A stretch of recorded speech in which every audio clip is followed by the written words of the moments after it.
chi when it gets hot. I'm proud of all the things that I've got.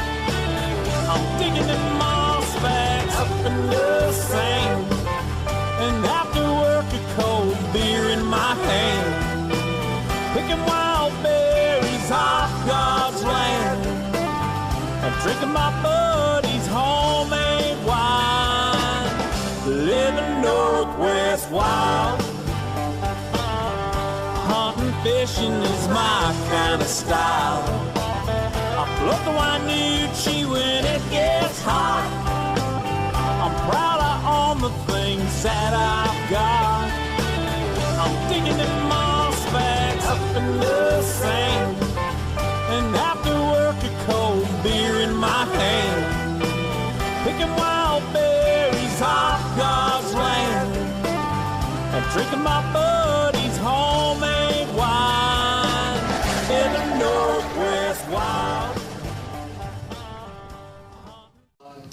Hey, good evening and welcome to Fish on Northwest, Wayne England, and a familiar face to me and to many, but maybe not to a lot. I don't know. I mean, you're probably not. Gets around, you know who you are. Lucas Holmgren, owner-operator Lucas Holmgren Media. Absolutely. And also, I want to make sure I get this right, Digital Marketing Director with Salmon Trout Steelheader, STS, as we know it here throughout the Pacific Northwest.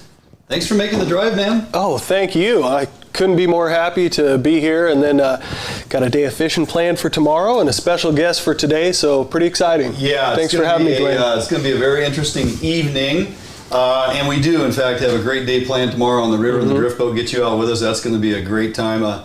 We're now fishing on that river drop that we all sit here and wait for. And the fish definitely moved in. A lot of our local streams around here. Fishing reports are, hit and miss depending where you're at. But shoot, man, I know the rivers in my backyard. Really looking forward to getting out. Weather's supposed to be pretty decent. Might get a rain shower here and there, but no big deal. Fish are in the river. It's mid-October. It's time to go get after them. So for sure, Tuesday night we were planning on getting together and fishing Wednesday. Dwayne made the call not to fish Wednesday, just watching that weather gauge, and I got to say thank you for doing that, because tomorrow I think should be a better shot at it. It's interesting you bring that up. If you guys remember, it was either last week or the week before, we talked about that weather system that was going to be rolling in. We showed you the graphs that I like to follow. The weather system's a 10-day forecast. The current information, USGS, and of course the river forecast model. Couple all that together and you kind of set your plan.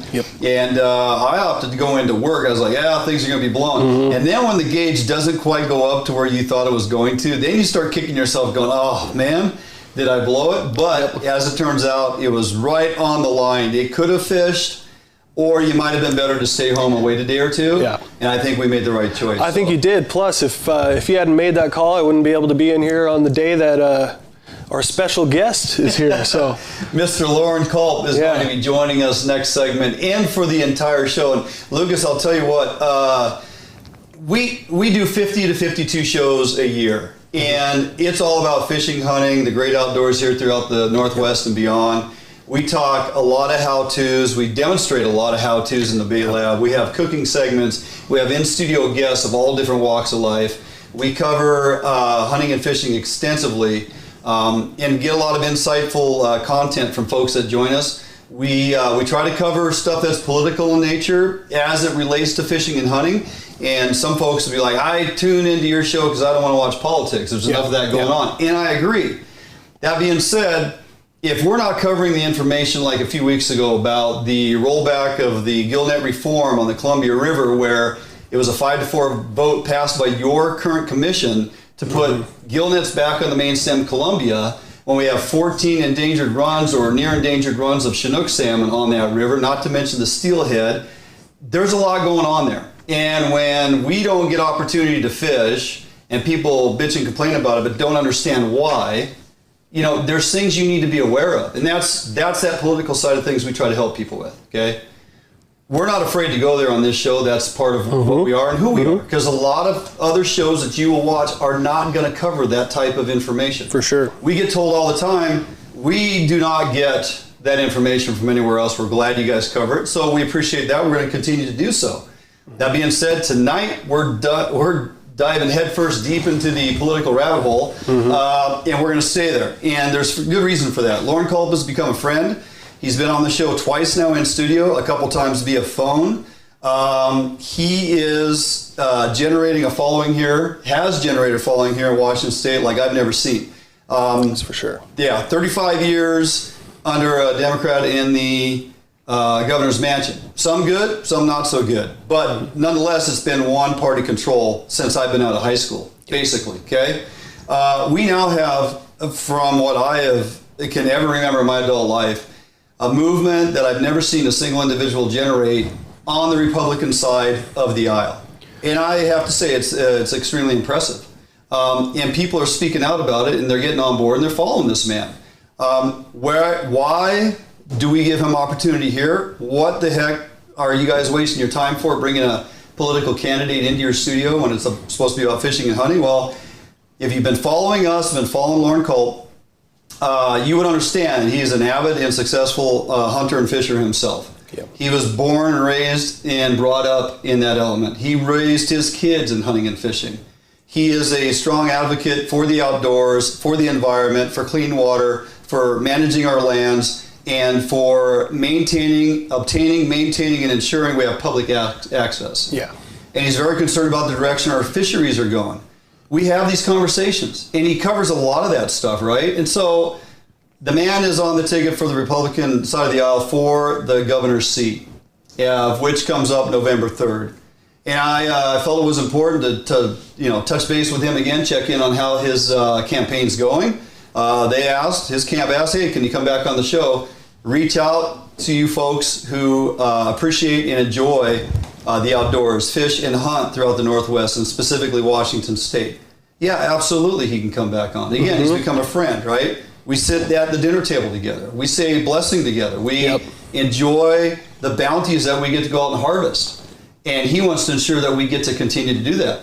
He sees a picture of our 3-year-old granddaughter. He wants to make sure that we get to continue to do that, okay? Yeah. So tonight is going to be along the lines of a political show, talking to Loren Culp. It's not going to be all about fishing and hunting. There's a lot of other issues that persons have concern about, and for good reason. There's a lot of issues in our state right now. Yep. Don't know if you've checked as of late. But there's a lot of things going on that need to be accounted for. People need to be held responsible for, and people need to accept responsibility for their failures, and that's not exactly happening here in Washington State. No. So there's all of that, and that's what's going to be in store tonight. We have a whole lot of people jumping on that are going to join us and pay attention to what this man has to say. Did you catch the debate? I did, actually. Yes, I did, and I enjoyed it. It was really good to see a career politician and someone who has been more in the business sector talking together. I think that was a really good kind of comparison for people to see. Whether or not you have a political leaning one way or another, I think it's a very good debate to watch. You can still find it on YouTube in a number of places. Yeah, well said. It was a great look into, as you just stated, one person sitting as a professional politician for how many years, and another individual that comes from life experience and is able to put that on the table, go toe-to-toe, and actually, in a lot of minds of many around here in Washington State, come out on top. So it was very, very well received. I think Chief Culp did an amazing job. And, a number of those topics that they debated about or talked about on that evening, which was televised, obviously. Yep. We'll kind of revisit a few of those tonight. But as it relates to fishing and hunting in Washington State, we're gonna talk about WDFW. We're gonna talk about the Commission, Salmon Recovery, Co-Management, Predation, Habitat. Gonna talk about wolves. Loren is over there on the east side, upper northeast quadrant, which has, if you are not aware, a bit of a wolf problem. Yep. Okay. And there's a plan in place, but it's conflicting depending on where you sit. If you work for the Humane Society, you're probably just fine with all these wolves coming back. Yep. If you hunt and enjoy the outdoors, you probably got some issues, and there's trying to find balance. So we're going to have that discussion as well.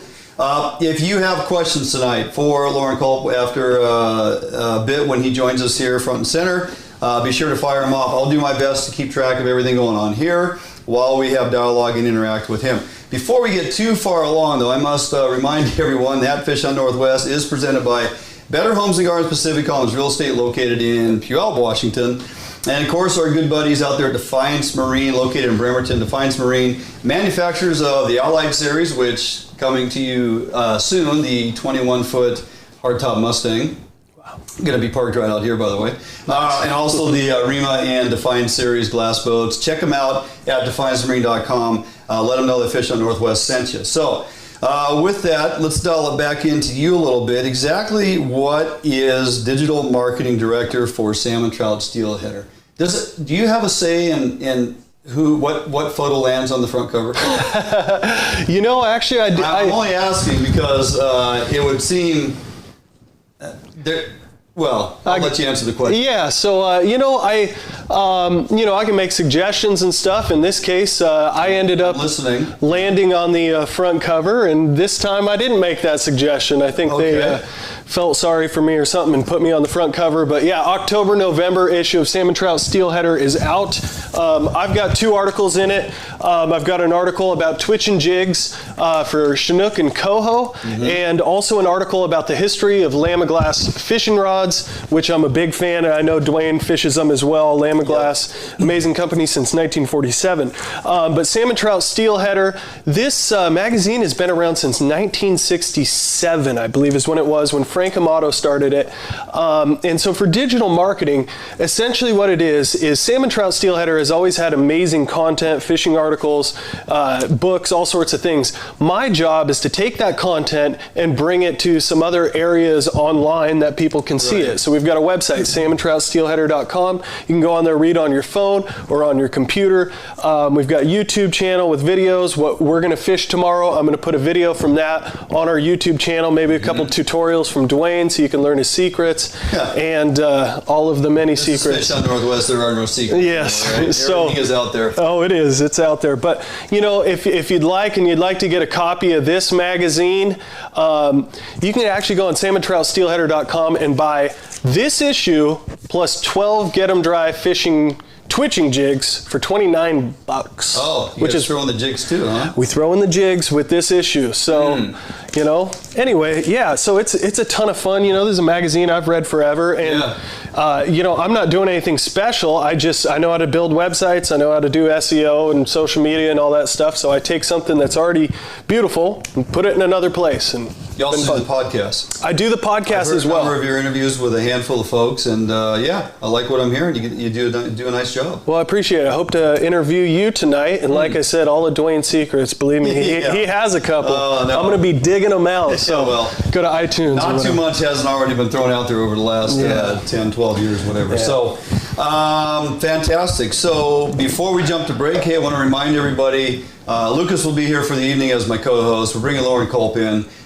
Make sure you grab our link, share this around, tell everybody to get on board and tune in tonight. You can get us over there on YouTube. Go to our YouTube channel, subscribe at Fish Hunt NW, and of course, or you can watch us right here on Facebook as well. And also, starting tomorrow evening, 7 p.m. Is your about go time at your minus tide. We have another set of clam digs. Yep, we've had a couple week break, but we're right back to it. October 16th is the kickoff through October 21st. Then we have a few more days off, and then we'll kick it in again. But if you guys recall, those following us, even a couple weeks ago, talking to my buddy Larry Phillips, well over 20 million clams, 10 million harvestable. Numbers they haven't seen in decades, right? Wow. So yes, they're night digs. Yes, the temperatures are getting a little colder. But when there's that many clams available, you bundle up, you get out there half an hour, you got your 15, and get back to the truck. Wow. So it doesn't take long. Yeah, it's a 7 o'clock minus tide Friday night, and then in succession about 45 minutes later each evening as that minus tide moves and migrates. So, but all the beaches are open, and there is a lot of clams to go get. So take advantage of it. Go get them. If you have time, we get done fishing tomorrow, we'd run out there to the beach and go get our clams. I've never done it, actually. Really? I have never done that. Well, call the wife. You're going to be late. All right, Jennifer.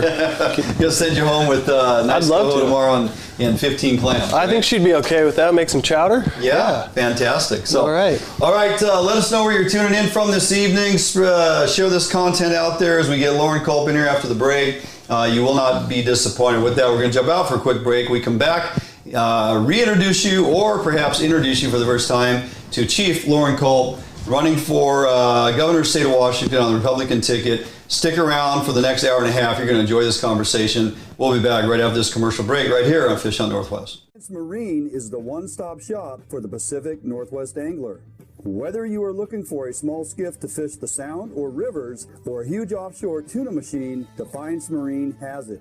At Defiance Marine, be sure to power your boat with a Honda outboard package. Take advantage of the reliability and 5-year top-to-prop warranty on your Honda outboards. Our service department is always here to help and serve you as the customer. Did you know Defiance Marine has boat financing experts to help get you the best term rates on your new boat purchase? If you need financing for that new boat, call us today. We guarantee the best price, best service on a repower for your current boat. Defiance Marine is a Honda Premier dealership and one of the largest on the West Coast. Defiance Marine also carries all the gear that you will need. Everything from auxiliary kicker motors to fishing tackle and bait. Defiance Marine has certified technicians that are top-notch at their job. Some of the best in the Pacific Northwest at evaluating your boat issues and problems. Stop in today or give us a call for all your needs at Defiance Marine.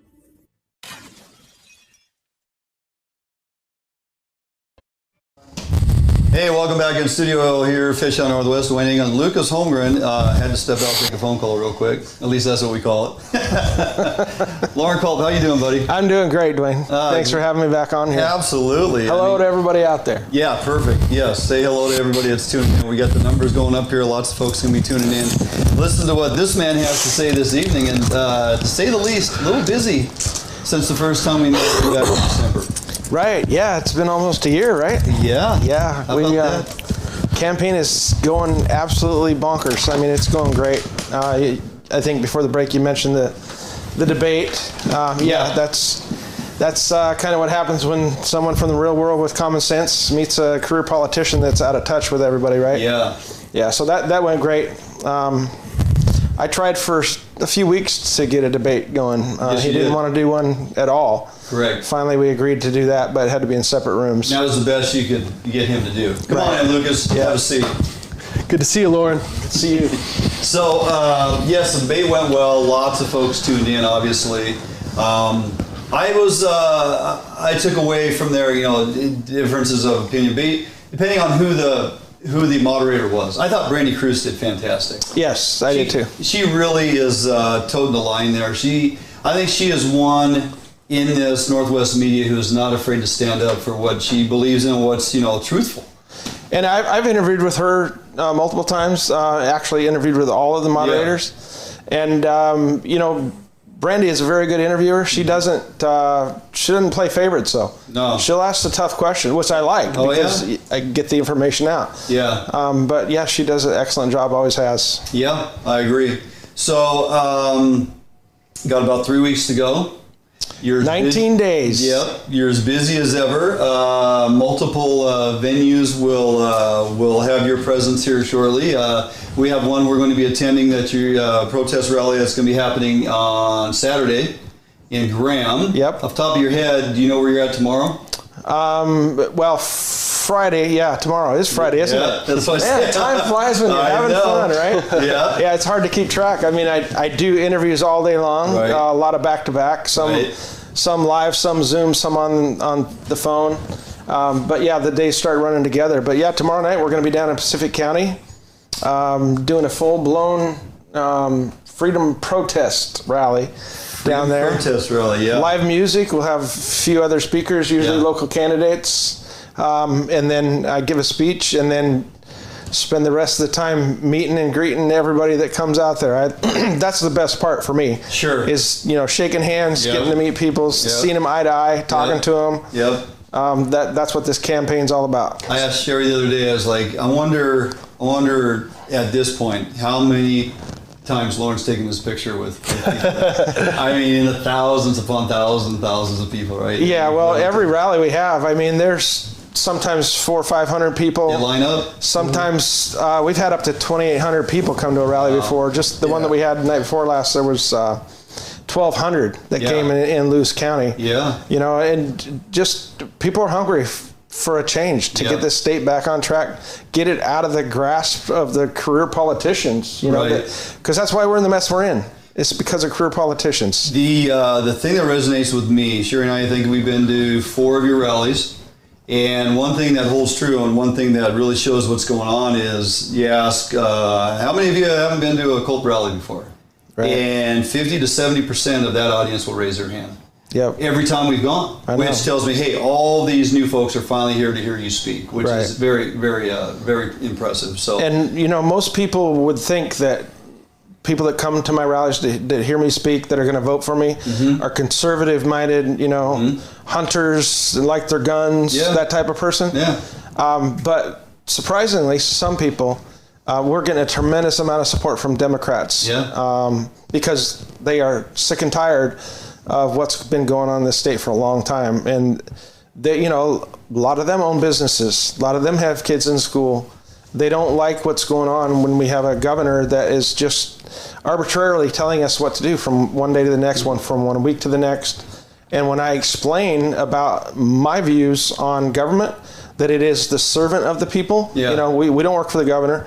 The governor works for us as public servant. Right. And when I explain that to people and explain that once we get our government and our governor back within the confines of the Constitution and following that rule book, that rule of law, then we don't have to worry about what the governor is going to say we have to do next week. Right. You know, everyone is protected equally. It doesn't matter the color of your skin. It doesn't matter your age, your income, your education, or your gender. Everyone's protected equally under the law, and that's resonating all across the political aisle. So that's why we're getting so much support from. Yeah, I think you've really opened a person's eyes to remind them of that fact, because nobody has spoke like that forever. Yeah. Nobody spoke like that clear back from when I was in school. You didn't learn that in school hardly. Right. No, we don't learn about the Constitution in school like we should. You know, my parents, very patriotic. My dad was a deputy sheriff when I was growing up. And they taught us about the rule of law and the Constitution and the way that our government was supposed to be. And it's gotten so far, you know, from what the founders and even the founders of Washington State, what they set up for our government to be. Well, there are those in the political or in the federal arena who are trying to rewrite our Constitution, for God's sakes. I mean, think about what we hear day in and day out on some occasions. You know, they're literally trying to dissect it and intertwine and reinterpret what the true words mean, right? And they'll take a specific word and try to define a different definition for that word and say, no, this is what they meant by that. It's like, oh, no. Anyway, we could go on about that forever and our founding fathers and all those things. But we have a lot of things relevant to Washington State here that all these folks out here watching tonight, and we have a ton of them tuning in, which doesn't surprise me. It usually happens when you grace us with your presence. So that's awesome. Yes, a lot of these folks tune in and want to hear about fishing and hunting. Okay, and as it relates to Washington State, and it's no secret there's been some successes in the last handful of years, and there's been utter and disastrous failures in the realm of management of our natural resources and our fishing and hunting, and things we continue to at times lose out on, get taken away, we don't get back, and we kind of diced that up the last couple of times you were here. So I want to dial this in a little tighter. I actually have some scripted questions just because I wanted to be very on point on some of these. A number of these questions came from persons out there that follow us on the show, said, hey, I would really like to know about this. And maybe some of them I've grabbed a couple questions and kind of melded into one because they were similar, same. But that's kind of the process of going through tonight as it relates to specifically fishing and hunting and land and all the things we're going to talk about in that arena. And then we'll get into a handful of other things that, as a governor, you have to be cognizant of. So anything sounds you want to throw off right from the top, or? Just kind of like in a general sense, and I don't want to get ahead of myself by any means, but just how much can a governor actually do in the field of when you're up against or with WDFW? How much influence does a governor truly have over hunting and fishing? Well, I would say by the example of our current governor, he can do anything to us he wants. If he can tell you what you're going to put over your face, he can pretty much do anything, right? I thought you were a constitutionalist. We don't want that. I was just making a joke. Exactly. We don't want that. A little sarcasm. Yes. So, there's nothing that the governor can't do, right? Yep. Yeah. But, according to the rule of law, there is things that the governor can and can't do, and we need to stick to that. But as far as the Washington Department of Fish and Wildlife, the governor doesn't appoint the director, but the governor does appoint the Fish and Wildlife Commission. Okay.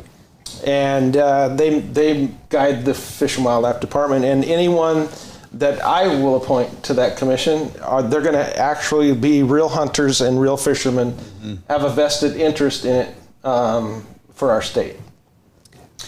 Yeah, so there's many who would say, well, the governor's got no say. Well, that's true. It wasn't too long ago where Governor Inslee mandated to the WDFW, stop killing wolves. I'm taking information from outside resources, tree hugger type groups and PETA folks and whatever, some out of state influencers that were frustrated with the fact that WDFW had to continue to intervene and help control some rogue wolf packs over on the east side, which I know you're very familiar with. Well, Dwayne, that's how he governs. I understand that. With this virus, he had a global consulting company telling him what to say and what to do on the virus. Good point. And we were paying them, taxpayers, $164,000 per week. To advise the governor for the virus. So this isn't something new, right? It's a different topic, same MO, right? And so he let those folks weigh in heavy, and his resolve on the wolf issue was not to rely on the and this was a well thought out plan. They brought this wolf management group together of all different walks of life. You had ranchers, you had biologists, you had persons at the state level, you had. It was a group that was comprised of all facets of persons with different opinions, and they are managing the wolf recovery program. Our current governor just basically disregarded their input and said, WDFW, you will stop killing wolves. And I mean, that's the type of rule we're under, right? So that's not the governor's place, and that's not how you control WDFW. You work with WDFW, and we'll get into the matrix of the commission here in a little bit. But, jumping into it, before we get too far along, let's start off with kind of this first question. Salmon recovery is on the minds of many. I know you've gone on record to say, hey, we have hatcheries that are not maximizing potential. They are not putting out 100%. And I know persons push back and say, well, they can't put out 100% because they're up against NOAA and they're up against ESA listings. And in discussion with you, maximizing hatchery output does not mean just disregard for federal regulation. It means, in my understanding of what you're saying, is where it's acceptable and or okay to do so. So we have hatcheries out here that aren't held back by anything other than money, right? So they're held back by money. We have many hatcheries that are kind of at the threshold of, we can't put more Chinook into this system because of ESA. Yep. This hatchery here, we're at 25%. Well, what's going on? Well, we need money. So moving forward in salmon recovery, and for all the positives of why we should see hatchery fish in some of these areas where we can support that, where do you stand on that? Is that a reasonable goal to try and get these hatcheries to 100% capacity where acceptable? Absolutely it is. Yeah, I mean, if the smolt aren't going out, the salmon aren't coming back. Right. That's not anything that I learned in science class. It's just common sense, right? And a lot of these things are common sense, and we need to work with the stakeholders, everybody that's got a hand in this, and come to the table and get this figured out, get the hatchers putting out as much as they can, all the time. Yeah. There's no reason for that. Most of that comes down to money. Where do we find the money to support hatcheries? And, I've had discussions with folks say, well, we would like to raise and rear and release more smolt, but we don't get that in the budget. We don't get enough food. We don't have carrying capacity. We can't keep them for this long a time because our food budget runs out here. Ideally, we want to release smolt here, but we kick them out early because we don't have enough feed to sustain this practice. So, and that is unacceptable to me. Yeah. Absolutely unacceptable. Since Jay Inslee's been in office for 8 years, the state budget has almost doubled. Right. It almost doubled, and we're talking going from about $30 billion to $60 billion in a budget cycle. That's over $1 billion a week. That is a lot of money, right? That's a lot of money. That's a ton of money. And have we seen the services that our state is supposed to provide, like better roads, better schools? Have we seen those things improve? No. I mean, we're dumping a ton of money into schools, which we need. We have to. But the roads are garbage. There's roads all over the state that are one lane each direction. They've been that way since I was a kid in the 60s, for crying out loud. So potholes, a friend of mine just hit a pothole on a state highway and broke the rim of their car. That happened the day before yesterday. Oh, nice. Yeah, it's bad. So we don't have a revenue problem in this state. We have a priority and a spending problem. Is WDFW an agency or department within the state matrix that needs to be more of a priority? Absolutely it does. Yeah, they can't cut the budget and expect our fish and wildlife to be managed properly. 7.5 million people, right? 7.5 million people. Now, we all in this room understand not everybody hunts and fishes. But as your population goes up, the percentage of or population of folks who do hunt and fish also goes up. And whether you hunt or fish or not, wildlife is part of our ecosystem. Right. It's part of nature. Right. You know, we want that. Even if people just want to go out and see a deer or an elk or an orca, right? The current governor talks about bringing salmon back to feed the orcas. And I love the orcas. They're beautiful. Yeah. You know, I spent a lot of time out in the water in San Juans. My grandpa was a commercial fisherman out there. But I want to bring salmon back, not just for the orcas, but for an entire industry that has died in this state, plus the recreation, going out and getting dinner with your kids or your grandkids. Right.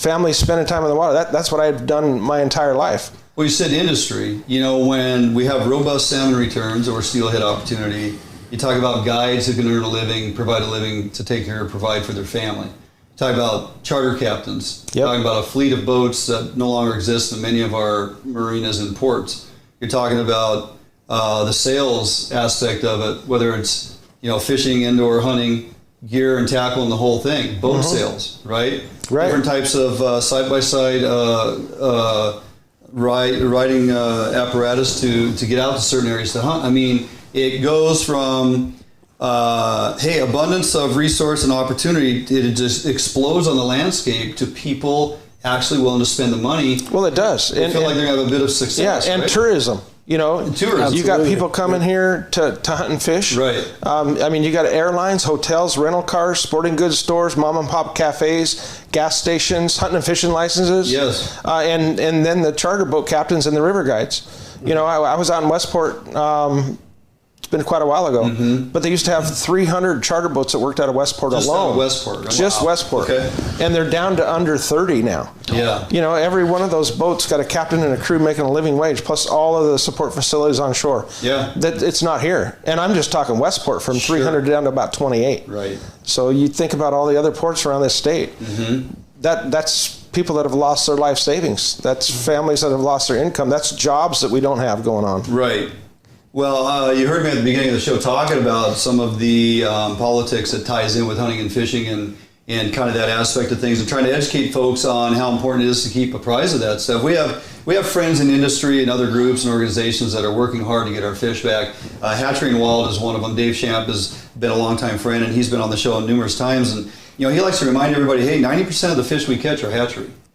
90% of the fish we harvest recreational, you know, is hatchery fish. And so when you have these smaller groups out there with deep pockets and, you know, wealthy friends that continue to slap lawsuits against WDFW and try to minimize or reduce or completely shut down our hatchery operations, that's a losing proposition. And let me ask you this, Dwayne. If they didn't clip the fin and you caught a fish, could you tell if it was a hatchery fish or not? Yeah, I'm not buying the fact that, that thing didn't fly worth a darn, must be a hatchery fish. You know, I mean, there are instances where wild steelhead in certain environments and certain small tributaries and stuff and secluded areas, you definitely can embrace that and enjoy that and really realize what you just experienced. But for day in and day out, like when Lucas and I and Jordan hit the river tomorrow and we float down and we catch a handful of supposed, and we had this discussion with David Trout, Natural Resources Director for Nisqually Tribe of Indians, who's doing amazing work.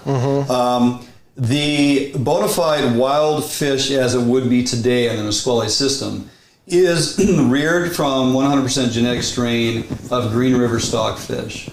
Okay, so those wild Chinook that are on that river that they so-called wild. You can't even call it a native fish anymore because it's truly not. It is a wild natural spawn that's on the Nisqually River, and it's lesser of a fish than probably was originally there as far as a true native strain.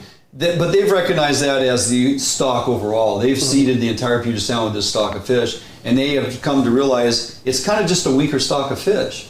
But it is what it is now. So you catch that fish, and they take that same strain of fish, to answer your question, and they clip it, a percentage of them, right? It's the same strain because it's all they have. So you catch that fish with an adipose fin, or you go, oh, this one's a hatchery, I get to keep it. There's really, genetic-wise, and how they're running the programs out, there's no difference in that fish. Now, it's a different conversation when we talk, again, as I mentioned, upper spawning ground type, close to, pristine upper watersheds, really, really nice graveled area like the Chehalis Basin, that upper pristine area, those wild fish, that's something to behold, okay?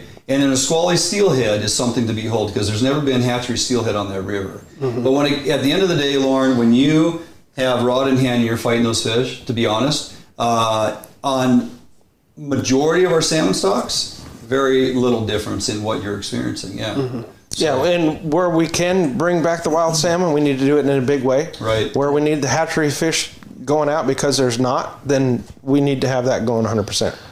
We'll hold it right there. We're going to jump out for a quick break because this will segue into co-management, habitat, predation, and all the things that we enjoy talking about. So don't go anywhere. Loren Culp is going to remain with us for the better part of the next hour. Tons of questions to answer. And please try to throw them on here. If we can get to them, we will. We have tons of info to go over. Lucas, I know we got a few things to pull out of your brain as well.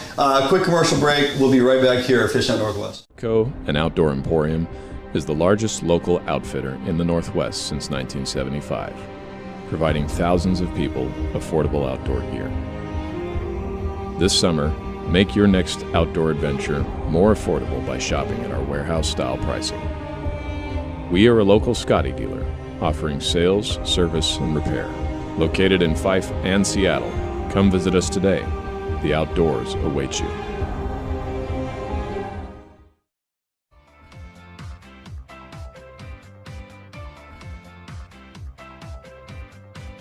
It's easier than ever to browse homes and connect with an agent on the go with Better Homes and Gardens Real Estate's mobile app.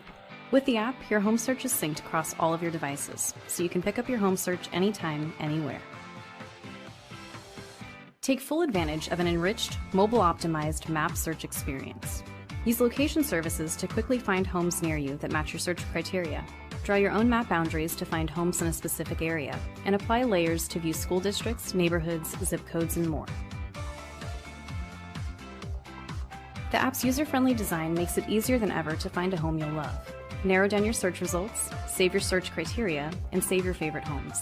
You can browse your saved homes in a list view that puts photos and key details like price and square footage right at your fingertips. Or check out your saved homes displayed on the map.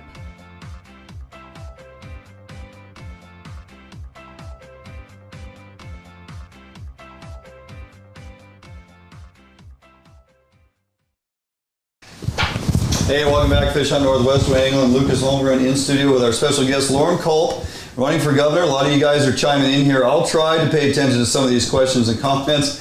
Quite a good discussion going along amongst of our folks here, going back and forth with some banter, which is always good. Excellent. Yeah. So, Loren, let's talk real briefly, if we can, about co-management. We have recognized multiple user groups within our natural resources. And when it comes to fishing, we have the recreational side, we have the non-tribal commercial, and we're all lumped into the same side. And then we have the co-managers or the tribal commercial fishermen and ladies. So user groups vying for the last fish, unfortunately, is what it seems to be most of the time.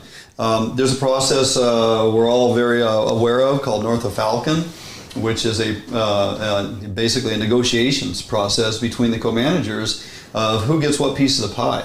And there have been groups that have worked very hard. It's been in the courts and still remains in the courts about some of those meetings get to a point later in the year where it's closed door. The only ones at the table are WDFW representatives and tribal representatives. And what comes out of those meetings is basically, a document that they agree to, and we're stuck with getting whatever it is they tell us we get to do. And unfortunately, like out of this last season, going into this winter, we have no blackmouth fishery in parts of Puget Sound, most of Puget Sound, for winter blackmouth. We had a 2-week closure on the Lower Puyallup River, closed to recreational, open to tribal harvest only for 14 days straight. Skykomish, actually tomorrow I think it closes for 1 day, which that's not a huge one. It falls under the agreement of gear conflict, okay? And some of this was brought on by recreational anglers years ago, throwing stuff at tribal boats who were trying to do their job, earn their living, and that type of thing.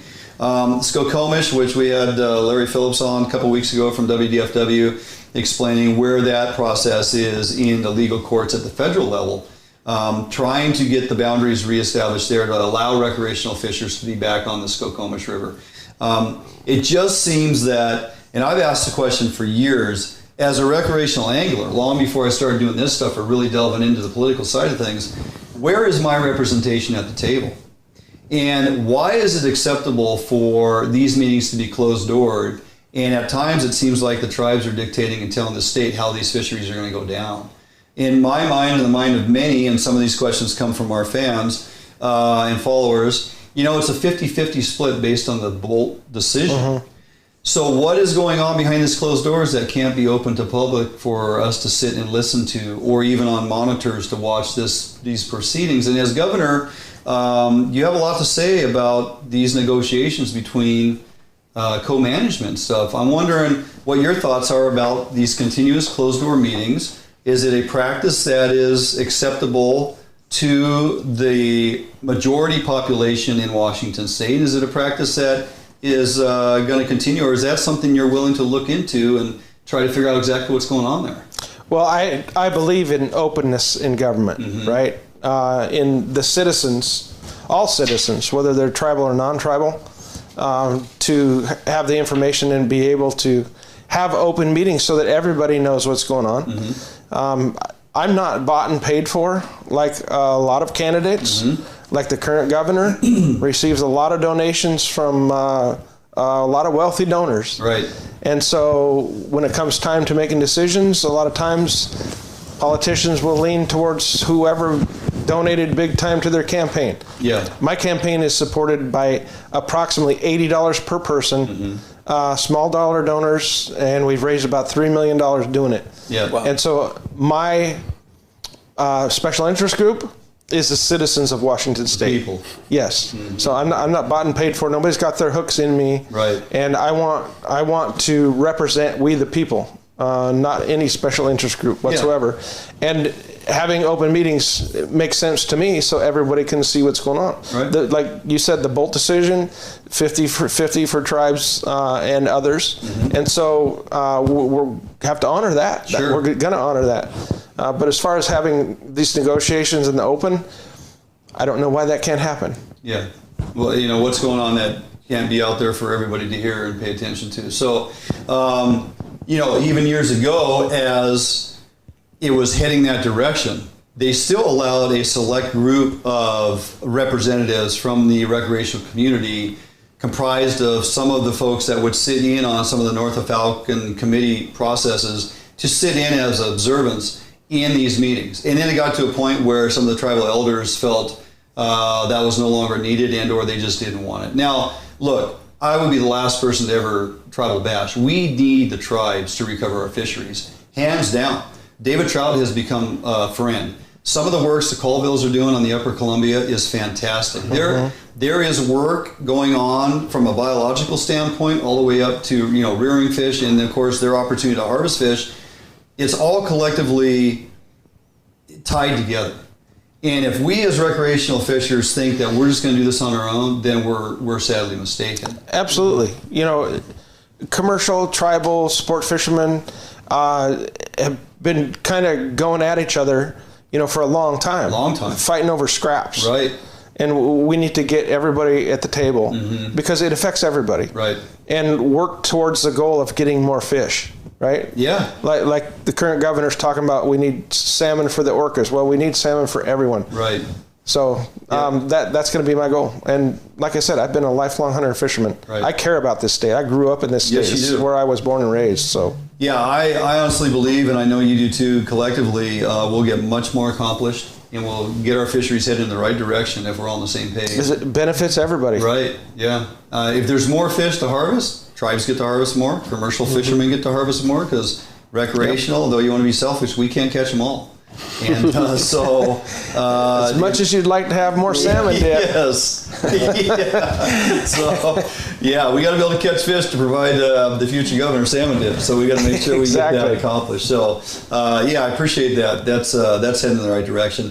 Predation is on the minds of many. Pinniped predation specifically. But avian predation, bird predation, is a huge component to the loss of a lot of our smolt. I know for certain, and we've had this discussion on this show previously, take the Columbia River, for example. From the confluence of the Snake River, where it enters the Columbia, all the way down to the estuary water, the mouth of the Columbia. There's been recognized, and I know this because it was an 11-year study. I know how you like throwing money towards studies, right? Yeah. It was an 11-year study, Lauren. Do you think it should have took that long? I don't know what they found out in year 11. They didn't know in year 4 That was or a good 5. paycheck for somebody. So 11-year study. Thank God it's over, but they have the data to support, you know, what they've discovered. What they discovered is we have 14 bird colonies on that migration of out-migrant smolt, salmon and steelhead. This focused mostly on steelhead because they are near-surface swimmers. And so they're easy pickings when you have a river that is not flowing at natural speed. Thereby, that's why they've, you know, judges have ordered for flushing of water to speed up the current to get those smolt moving so they don't just sit there in these so-called long ponds, right? So we have this out-migrant smolt release. We are losing 70% of the steelhead out-migrant smolt from the Snake River to the mouth of the Columbia before they get to the ocean. 70%. And they know that that is secondary to bird predation. Okay, we know that. What's next? What do we do? Well, you kind of put me on a spot. You know, I'm just a candidate for governor. I understand that. Right? There's got to be... No, listen. That was just being a comic. But listen, if you are going to manage the wildlife, the fish and wildlife in this state, which is the job of the Department of Fish and Wildlife, you can't just manage the game animals, or the game fish. Yeah. Right? You can't just manage deer and elk, sheep, mountain goats. You've got to manage the predators as well. And that includes seals and sea lions and birds. And wolves and coyotes and cougars. The predators need to be managed as well. Right. Because you can't let anything get out of balance, or you have 70% of the smolt being eaten on the way to the ocean. Right. So we have to, you know, and I've talked to some of the tribes, and they have historically hunted seals and sea lions. Right. So that kind of helps take care of one of the problems. Sure. Right there. And as far as the birds, we can open that up to hunting. You know, a lot of these governors, you see, they spend when predators get out of hand and start causing a problem, they'll spend money to pay professional hunters to come in and take care of the problem. When if they would have just let it be managed like most of our other game, where hunting licenses and tags are sold to hunters to take care of that problem and keep those predators in check, then it doesn't cost the state any money. the state actually makes money on the hunting licenses and tags. Yeah. And the problem gets taken care of. Now, that's part of proper management. Yeah. Now, Dwayne, how much of that is controlled on a federal level with the cormorants and such? Well, you're kind of putting me on the spot. Well, I can answer that question. I can answer that question. Mm-hmm. If there's a problem with the state managing our fish and wildlife, mm-hmm. and the federal government wants to step in and tell us we can't, mm-hmm. then I will politely remind whatever department that is from the federal government that we are claiming our rights under the 10th Amendment to the Constitution. And then we will do what we need to do for Washington State and the citizens that live here and the wildlife that we are in charge of managing. And that 10th Amendment is? You don't know what the 10th Amendment says? The 10th Amendment basically says that whatever's in the Constitution is the federal responsibility, mm-hmm. and everything else is left up to the states or the people. Absolutely. Gotcha. Yeah. Well, to me, you said allow the hunters to assist. Mm-hmm. Sell licenses that doesn't cost the state money to actually make some money. So you have a waterfowl, you have a 7-bird limit. You tack on an extra couple that can be cormorants or mergansers, doesn't go against you for your 7. Nobody wants to eat cormorants or mergansers because they eat fish all day and they taste terrible, right? So it's a way of giving recreational hunters an opportunity to shoot more birds. It's a way of then helping control population. Let's face it, they constantly are monitoring these waterfowl, and they understand the migration and the numbers of birds. Mm-hmm. And so annually, you kind of re-gauge where we're at. Yeah. Hey, do we have a couple 100,000 more to eliminate, or are we kind of right on the bubble where we need to back that off? And this year you can kill 1 bonus bird. Nope, this year you can kill 3 bonus birds. It's kind of like fish returns. Mm-hmm. It's like we have a bumper crop of coho, you can retain 3 coho. Nope, things are a little slim, you get to retain 1. It's no different. Right, it's no different than managing any of the other wildlife in our state. Correct. Right, like I said, but don't ignore it. No, that's not managing it. No. Right, it has to be managed. The predators have to be managed just like the game fish and the game animals. Yep. Good answer. All right. Just common sense. Well, not so common. We'll take a quick break. Of course, every segment seems to run a little bit long, but that's just fine because we got way too many questions, way too much activity going on here that I can't even get to, but we'll do our best. Don't go anywhere. We'll be right back after this quick commercial break right here on Fish on Northwest.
A Northwest favorite for almost 40 years, Arima boats are manufactured with pride right here in Bremerton, Washington.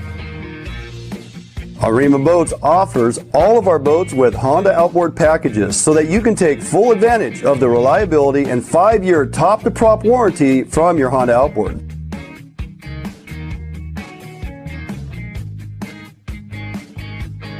With literally thousands of Arima boats on the water throughout the Pacific Northwest, Arima boats are a proven hull design that offers incredible fuel economy and all of the amenities that a serious angler is looking for. All Arima boats are built without any structural wood materials. That is why we back our boats with a lifetime warranty. All of our Arima boats are designed to maximize deck space while also providing ample seating. Contact us today at Arima Boats for all your boating needs and let us help you get out on the water. Welcome back in studio, Dwayne on Lucas Holmgren, co-host duties. Thanks for making it up here, man. Thank you very much, We're going Dwayne. fishing tomorrow. We're going. It was for the fishing, yeah. Trying to get this man out fishing, but he's far too busy to even take a day and relax. So, I have an interview at 8:30 in the morning. If we could be back for that, I'll go with you. That's cutting a little close, bud. Yeah, it works for me. Hey, I was going to jump into some habitat questions here, but we are going to push this thing right to the end. So we're going to jump into a little discussion on the commission. As I mentioned at the start of the show, as of late, we had a 5-4 vote, which overturned an existing gillnet reform, which was introduced in 2013. So it had been up and running for 7 years. Gillnets out of the main stem Columbia, recognizing we have upwards of 13 runs of salmon that are, concerning. Gillnets out of the main stem put off in the safe areas. There was also supposed to be in with that work towards, from the state and commercial harvesters, work towards alternative selective gear measures, and of course a buyback program for select licenses. And there was a phase-in 3-year process where the longer you wait, the less money you get, kind of a thing. I mean, this thing was well written and it was, introduced, and we thought, holy cow, we're going to really turn the corner here. They drug their feet. The efforts to put in towards selective gear just fell flat on its face. Nobody wanted to sell their licenses back, which, okay, I can kind of see that if you've held onto a family license for a long time. That being said, it got to the point where there was kind of a power shift within our commission. And I've said it on this show already. It doesn't surprise me when you have a couple of seasoned commissioners on the panel who have come in from day one being pro-commercial harvest. And I'll say commercial harvest because there is a need for commercial harvest to provide fish to the market. You will never hear me go against that. What you will hear me go against is non-selective measures in how to harvest those fish, right? In today's modern technology. So we have those that are pro-gillnet, and then so those that were sucked into that yes vote, it's just no surprise that they're the most junior commissioners on the panel appointed as of late by our current sitting governor. You can't tell me behind closed doors there's not, hey, we have a vote coming up in 2020. I want you to pay attention to this kind of a thing. Some of these folks have no history in fisheries or fishery management, and you get a yes vote out of them. So how important is it, and you kind of alluded to it at the start, how important is it as a governor sitting, appointing persons to that commission, and obviously the power that they truly hold when it comes to making decisions that do affect our recovery of our fisheries? Well, for far too long, these appointed positions have just been a way of rewarding friends, with positions like that. Like I think I mentioned earlier, employment security. The head of employment security is a friend of the governor's, a big dollar donor. That's why she hasn't been fired over this almost $1 billion gone. Major debacle. Yeah. Of unaccounted for Nobody funds. held accountable whatsoever. It's because she's a big dollar donor. I'm not going to put people on commissions or in departments that are just my friends, right? Yeah. I'm going to put professionals in these places, people that know, and all the department heads. Right. I'm not just talking about the Fish and Wildlife Commission, but it's going to be people that know their job, right? They know what's going on, what needs to happen in the department. I look at it a lot like, and a lot of the media interviews me and they say, well, you're from a small town in Eastern Washington. Yeah, you ran a construction company, but how are you going to run a state with 7.5 million people in it? Right. And talk about the budget. How are you gonna run a budget, right? Yeah, well, and not only that, but the people. Yeah. Well, first of all, I'm not running to be people's leader. I don't want to be your leader. Right. I don't want to be your leader. Right. I want you to be the leader of your job, your family, your business, and your kids.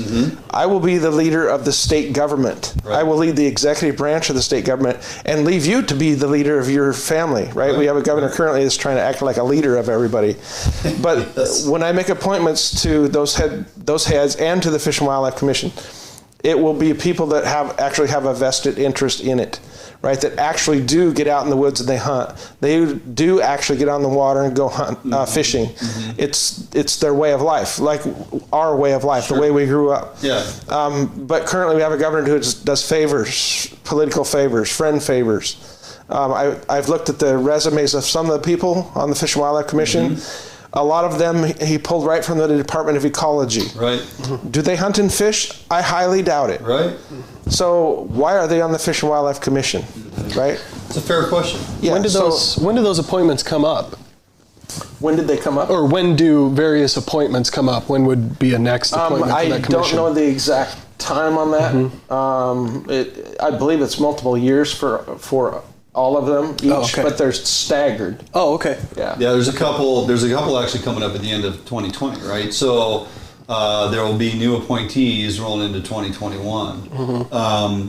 But as Chief Culp has mentioned, it's, there's a couple within this time frame, and it's a 6-year appointment. So it's always, you're always like, you have, a couple that have been there for 4 years and maybe a few junior ones like we have now. And then there's those that are getting near the end of their appointment, and you can be reappointed by the governor.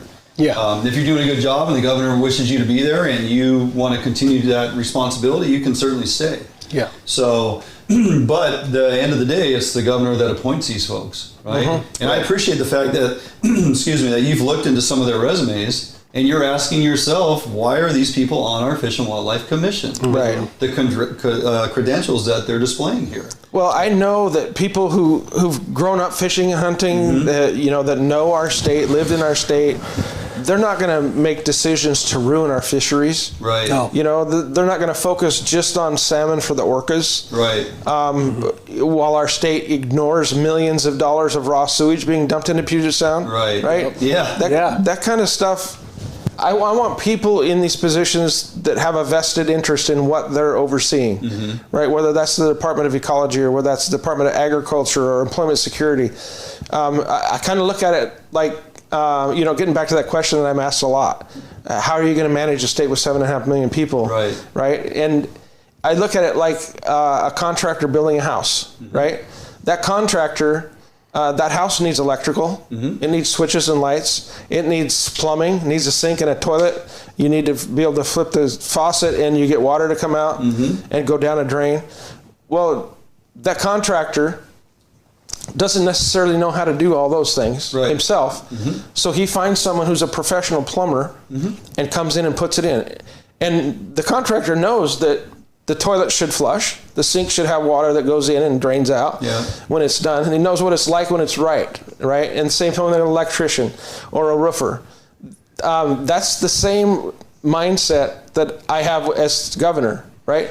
I'm not going to be, I don't have to have intimate knowledge of all the nuts and bolts of everything in every department, but I'm going to hire people that do have, and they will put their mid-level managers in place to help them run that. And I will oversee all of them, and we will have the same mindset. This entire government in our state is going to take a big flip.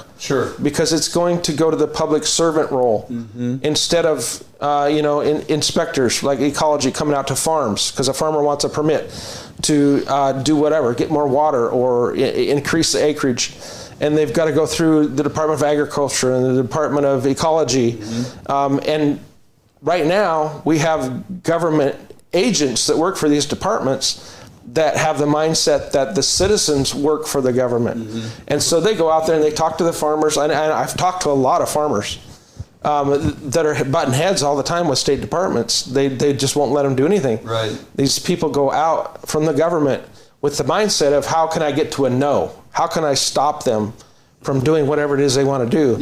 And our government shouldn't be the opposite. It should go out there and say, how can we do this effectively, safely, and how can we get to where it's going to benefit our farmer, which is ultimately going to benefit everybody around that buys groceries, right? So that's the mindset that I have on every appointment that I'm going to make, including the commission. And accountability? It's like you're not doing your job. You suddenly somehow misplace $1 billion. Yeah, I mean, that just happens all the time, right? There's no accountability there whatsoever. But like I said earlier, big dollar donor, and he's not going to fire her. But if someone that I appoint does something like that, they will be fired by lunch. Right. There has to be accountability. Yeah. For far too long, there has been no accountability in government. Does that ownership fall on the governor's shoulders? Absolutely. Do you come back and say, I own that, or do you pass the buck and say, well, he didn't really work out like I thought he would? The thing is just like in the real world. Yeah. You know, when I'm working for a customer and one of my employees screws up, right? If that's not if that's a huge screw up and stupid, you're gone. Yeah. And then I go to the homeowner and I'd say, you know, I'm sorry about that happened.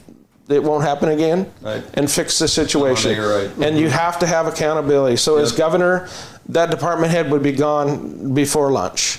Because currently, with all the mishaps and things that have been going on in mismanagement, I haven't heard anybody accept responsibility.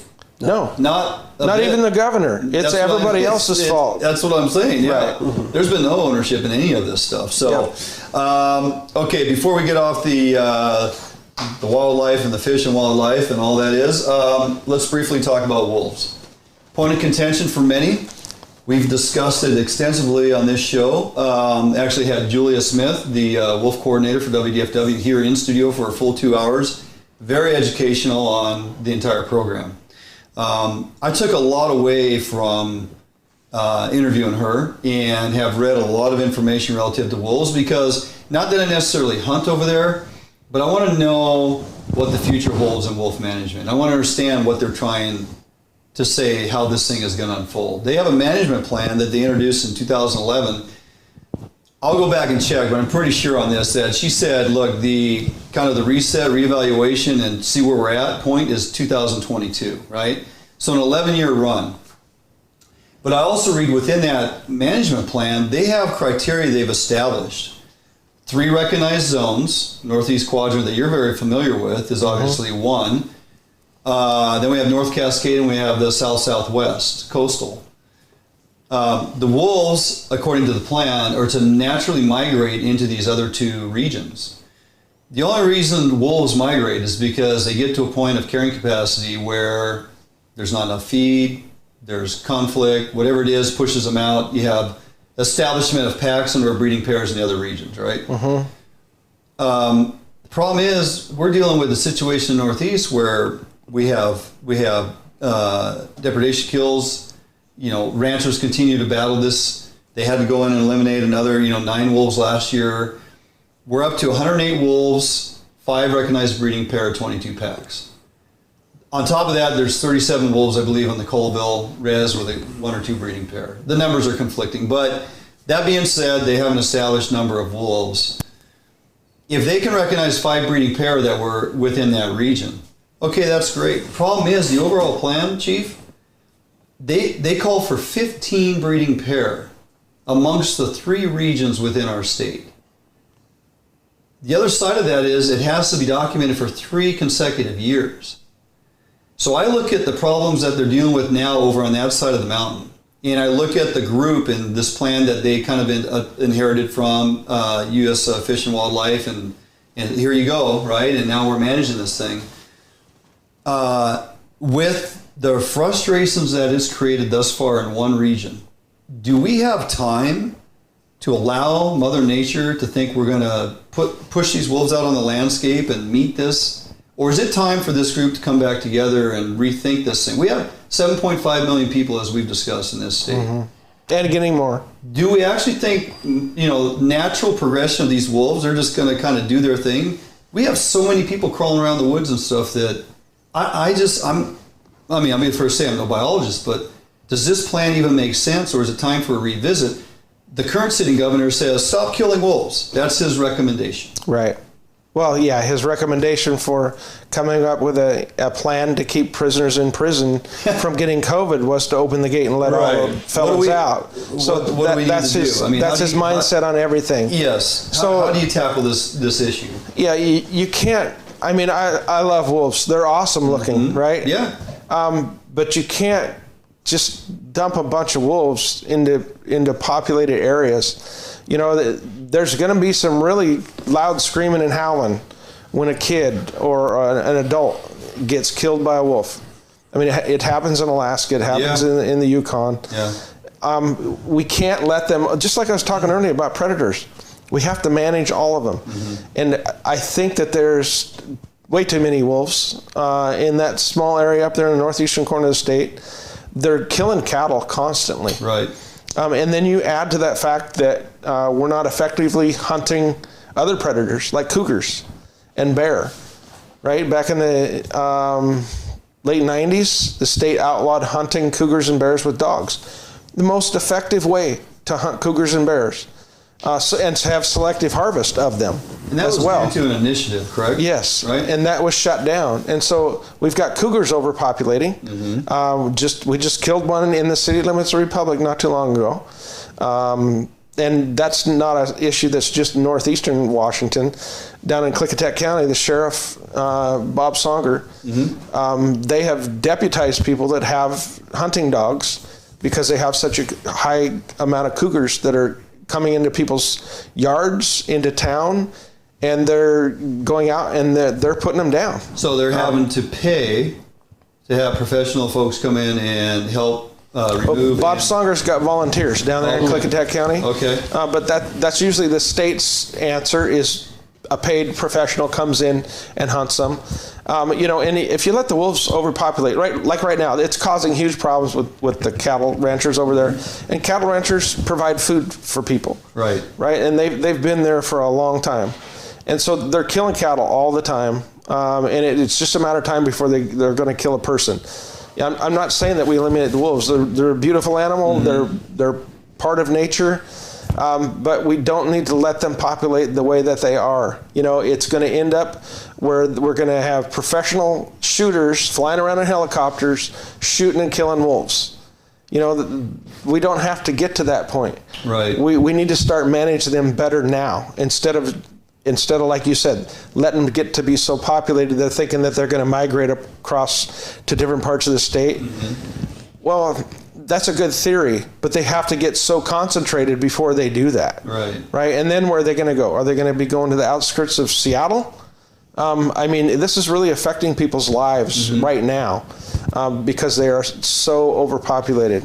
We had last year, a year and a half ago, there was a WDFW, U.S. Forest Service lady that was treed by some wolves, right? Yep.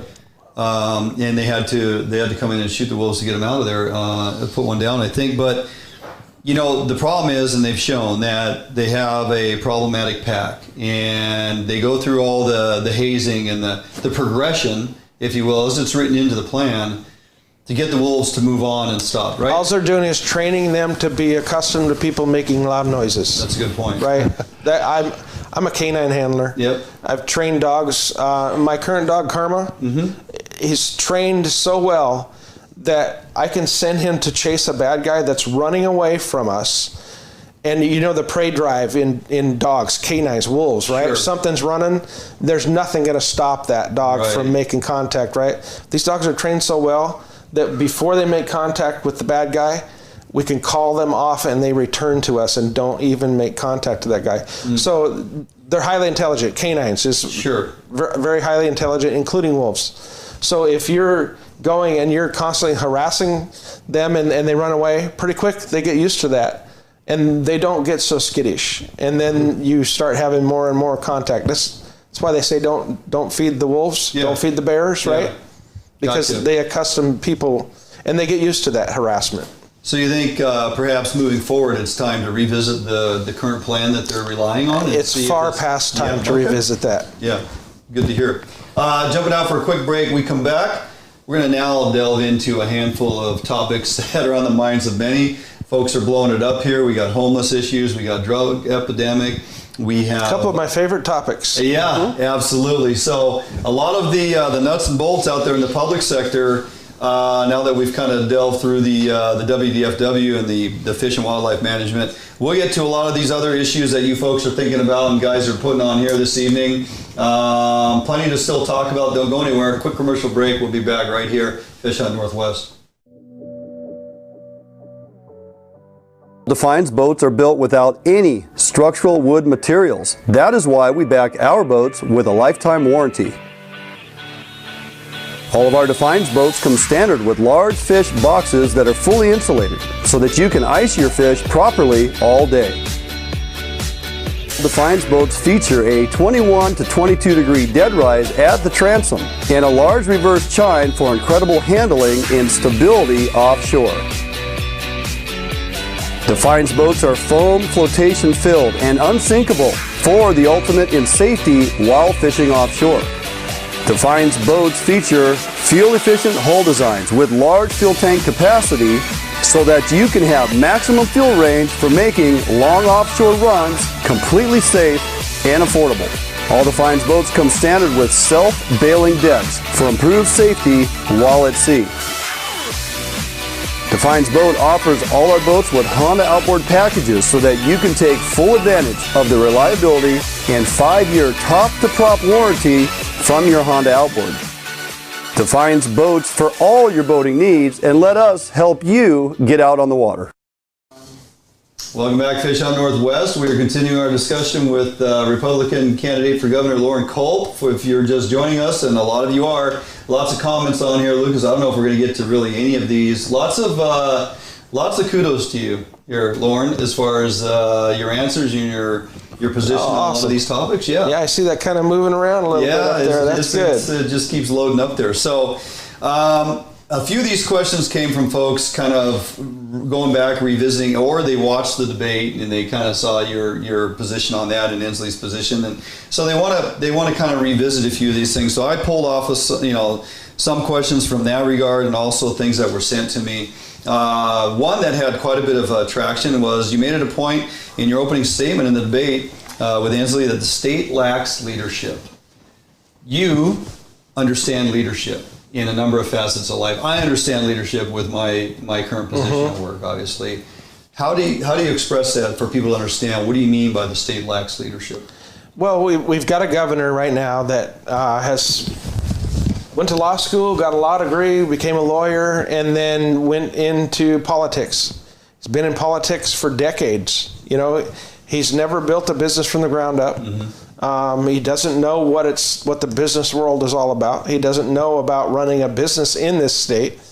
After serving 4 years in the military, by the way, in the military, I was an honor graduate from the Non-Commissioned Officers Academy. Went through drill sergeant school. So after the military, I got out and I learned the building trades and then started my own business from scratch.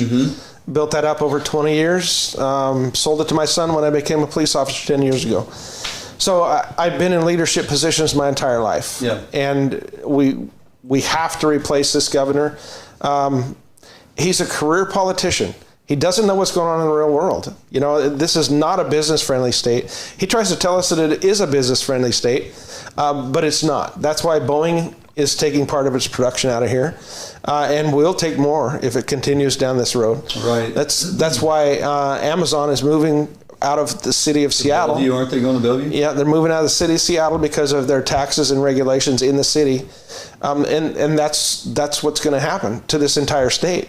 But when I get in there, we're going to return this government to the servant role of the people and of our businesses, because businesses create jobs. We're going to work on getting the budget under control, and we're going to do that several ways.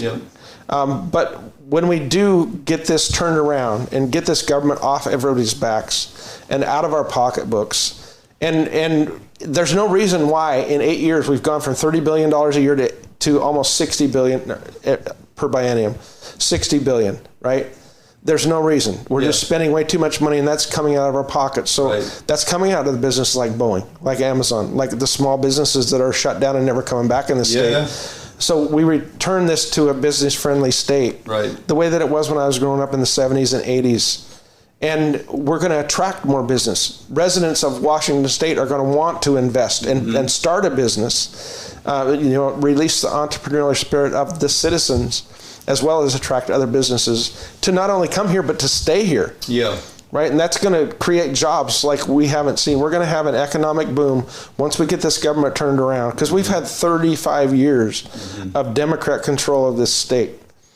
And the last 8 years has really opened up a lot of people's eyes as far as the far left. You know, the Democrats don't like what's going on the far left. And that's the way Jay Inslee's heading. Sure. So we'll get this state government under control and return it back to the people. If it continues under the current rule, would you want to be a business owner in this state? No, absolutely not. You know, we have just one thing, for example, is the B&O tax. It's a business and occupational tax. It is not fairly set up across the board. It's different for different industries. Right. And the B&O tax is based on the gross revenue of a business, not the profit. You know, it doesn't matter if that business lost money that year, or whether it's running on razor-thin margins. The B&O tax, it's a regressive tax. You know, it takes right off the top. Right. Whatever the business grossed that whole year, that B&O tax is taking it, whether you made any money or not. Like I said, and we need to have a B&O tax holiday, especially because of what business owners have been put through the last 7 months by our current governor with the shutdown. And then look at maybe either making it fair, the same across the board, or eliminating it altogether. And we'll make up the difference on sales tax, because when people have jobs and when people are making money, they spend more money. Sure. So there'll be plenty of revenue coming in through sales tax. Which kind of segues that this conversation. Folks are chiming in. So Tim Eyman has become a huge advocate for you and a strong supporter. And you know, he's the $30 car tab guy, right? And so folks are asking here, what about those $30 car tabs? You're talking taxes. So is that something worth going back after and giving back to the people what they voted for? Yeah, absolutely. And a judge just ruled that that initiative was unconstitutional. And it's funny, you know, when there's an initiative that goes against citizens' constitutional rights, our Attorney General, who has to defend these initiatives in court, right? It's funny that when there's an initiative that's violating citizens' constitutional rights, it's like, oh, it's okay, it can stand, you know. But when it's something that actually benefits the citizens, cuts our car tabs down, then it's like, oh no, that's unconstitutional. You know, we have an Attorney General that we need to replace as well. Don't forget that. My gosh. So $30 car tabs are unconstitutional. 1639 was upheld. It is not unconstitutional, right? I mean, this is what we're talking about. Yeah, and the judge said that it was a multifaceted initiative. You know, it covered multiple subjects, right? Which I totally disagree with. But when you have a liberal governor appointing liberal judges, then this is what you get. This is what you get. Yeah. And have we had enough yet? I'm asking the citizens of Washington State. Have we had enough of this yet? Hit us with your message. Have we had enough? Are we through hurting ourselves? Have we had enough? That's a great question.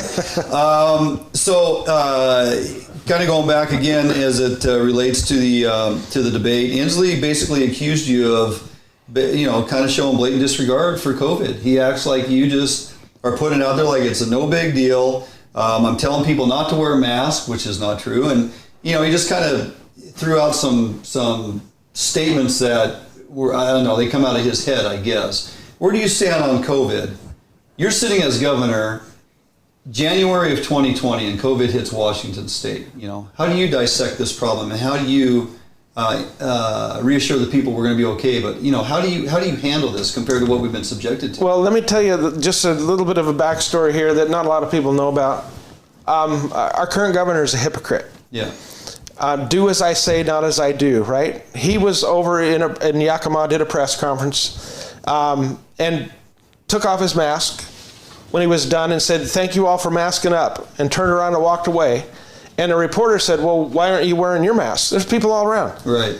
And he started laughing with his mask in his hand and said, "Well, I'm exercising my First Amendment right," and walked away. Yeah. And then he did a photo shoot in a school gym playing basketball without a mask. Right. Our kids can't go into that school. Right. But he can without a mask. He's a hypocrite. Yeah. And then during the debate, well, actually right before the debate started, I was in the studio they had set up for me doing a mic check. There was one bathroom on the floor that we were at. Jay Inslee had his studio was on the other side of the first floor.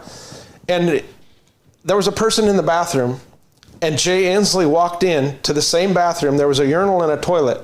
Walked in there without a mask on, not even knowing who the person was that was in there, and without a mask on and said, I should get paid more to do these debates, and then use the toilet. Mm-hmm. He's a hypocrite. Yeah. So anyway, what was the original question?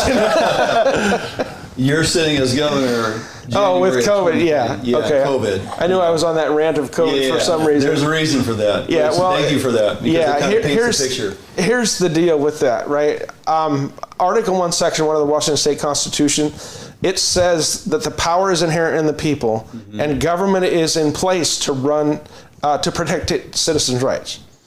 So the power is inherent in the people, government is there to protect citizens' rights. Article 1, Section 7 says that no citizen shall be disturbed in their private affairs. Right. When someone takes office, whether they're appointed or whether they're elected, they raise their right hand. I've done it 3 times in my life, publicly. Raise your right hand and swear an oath to uphold and defend the Constitution. That includes Article 1, Section 1. That includes Article 1, Section 7 that I just quoted. Yeah. And so if a virus comes around and I'm governor, and this isn't the first virus that we've had, right? We've had bird flu, swine flu. Yep. But this is the first time our government has reacted like it did. So when a virus comes around and I'm governor, I will have press conferences with the medical professionals to get the word out to everyone what's going on, what we should do to protect ourselves, our family, and our business, mm-hmm. what might happen if we don't follow the medical advice. Sure. And then as a governor, make sure the supply chain is as open as possible for all the equipment that's needed. And then let free individual citizens decide what's best for themselves, their family, and their business. Mm-hmm. Because that's how you govern free people, right. Free Americans, mm-hmm. right? Our forefathers fought and died to bring freedom to this land against the world superpower at the time. And here we are in 2020. And we have a person sitting in the governor's office, along with his $164,000 a week consultants, telling us what to do, mm-hmm. whether we're going to work, whether we're not going to work, whether we're essential or not. You know, you could go into a big box store with 150 people in it, but you, by God, you couldn't go to the barbershop and get your hair cut, and you're the only customer. Or you couldn't go to church. Mm-hmm. Or go to a gun store. What are the two or go things? Fishing. What are Couldn't go fishing outside. The only state in the union. We have a governor saying you can't go fishing. Right. Mm-hmm. What country are we living in? Is this still United States of America? You could launch your boat and be on a body of water in your boat. As long as you don't have a hook in the water. As long as you don't have a hook in the water. Yeah, and now that makes sense, right? The confliction early on was just so frustrating because all the, a number of the points you just stated, and if we think back, and I would hope people aren't forgetting this all too soon, that big box stores were open, mm-hmm. all small businesses shut down, marijuana shops open because, this is going to affect persons and they need to have a release. Mm-hmm. Liquor stores open, churches, fast food, churches closed. Gun stores don't shut go work down. out because the gyms are closed, but you can go to the pot shop and get your weed. So yeah. It just was, it was hard to really understand what the goal here was. Now, let me ask you this. Well, remember, the goal was to flatten the curve. We need to stay home for 2 weeks to flatten the curve, not overwhelm our hospitals. Right. And none of that ever happened. Right. And here we are 7 months later, still wondering what the next thing is. If the masks worked so well, why have we not been allowed to get so many businesses back opened? To the point of we've waited so long, a number of them have closed and will never open again. In other words, look, wear a mask. Okay, we get that. I should be able to walk into this establishment. Lucas is behind the counter. I stand in my 6-foot circle. We both have masks on. If we're following that advice that they said, here's what you need to do, and we're doing that, why is his business not open? Well, and here's another thing, too. I don't want a governor to have that kind of power. Right. I don't want one person sitting at the top of our state government mm-hmm. that's going to point their finger in your face and say, until there's a vaccine, mm-hmm. you're going to put cloth over your face because I said so. That's not how freedom works. Mm-hmm. There was less than 1% of our population that died from this virus. Mm-hmm. And that's been pretty much consistent throughout it so far. Yep. 61% of those deaths come from nursing homes. Correct. With elderly people with pre-existing conditions. Yep. Right? So we need to protect the most vulnerable among us, right? The people that are dying from this. So, and what we saw in so many Democrat-run cities and states, they put infected people into the nursing homes. Mm-hmm. And then the federal government sent to Washington State $41 million to help out nursing homes. Yep. It equated to $29 per patient per day for extra equipment and extra staffing, because that's who was dying. It's like relief money from the feds. Yes. Yep. And that worked out to $29 per patient per day extra. And Jay Inslee said, no, we're not sending the nursing homes that much. We're only going to send them $5 a day extra. Per day, per person. Yes. So I asked during the debate, where's the rest of that money? Right. That was $41 million. Right. And if we're not going to help the most vulnerable among us, but we're going to keep all the healthy people locked down, that makes absolutely no sense. So you said you'd rely on science and the doctors and the experts to say, hey, here's what's going on and here's what we need to do, those recommendations and whatnot. And I'm not talking about political medical hacks. I'm talking You're real doctors. Yes. And would you, unlike what we've been subjected to, would you allow those persons who speak that language, if they're capable of conversing in that regard in front of a camera or whatnot to the people, would you allow them to speak to the people to say this is where this is truly is at? Or would you be the guy sitting behind the desk with your mask on, pounding your fist and saying this is what we're doing?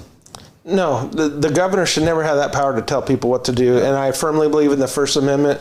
I don't like that a lot of people have been shut down on social media. The large companies shutting people down all the time. Right. I heard today, I think the president's account was shut down for a short period of time. His press secretary's account. Kayleigh McEnany's Twitter account was locked up. Yeah, that's not freedom of speech. No, that's not the First Amendment. No. Yeah. It's ridiculous. Okay, jump out for a quick break. We come back, we're going to try to wrap this up. Josh, I can't remember what commercial break we're on, but I'm sure you'll find one to throw up there, no big deal. So, all right, don't go anywhere. Lots of folks tuning in. Lots of great questions and statements going on here. And we're going to continue. You doing all right? Need a water break, Randy? I'm doing great. Fantastic. We're going to continue our discussion. Dwayne Engel, Lucas Holmgren, and Chief Loren Culp, soon to be your new governor here at Washington State. We come back after this commercial break right here at Fish Hunt Northwest.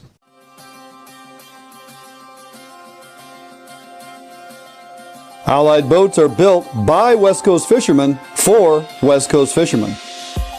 Deep V 21-degree dead rise at the transom guarantees a smooth ride no matter the conditions. Allied offers all of our boats with Honda outboard packages so that you can take full advantage of the reliability and 5-year top-to-prop warranty from your Honda outboard. Allied boats range from 19 to 32 foot in length, so no matter what type of heavy gauge boat you are looking for, we have it for you. All of our Corsair 21 foot and larger designs come standard with reverse chine that is welded inside and out with no extrusions below the waterline, so that you will never have to worry about corrosion problems down the road. Get out on the water today in a boat that you can trust and enjoy with Allied Boats. Contact us at Allied Boats today to learn much more about our incredible fishing machines. What if there was a smarter way to search for your new home? Introducing the Better Homes and Gardens real estate website and mobile app. This revolutionary new search tool puts your needs first.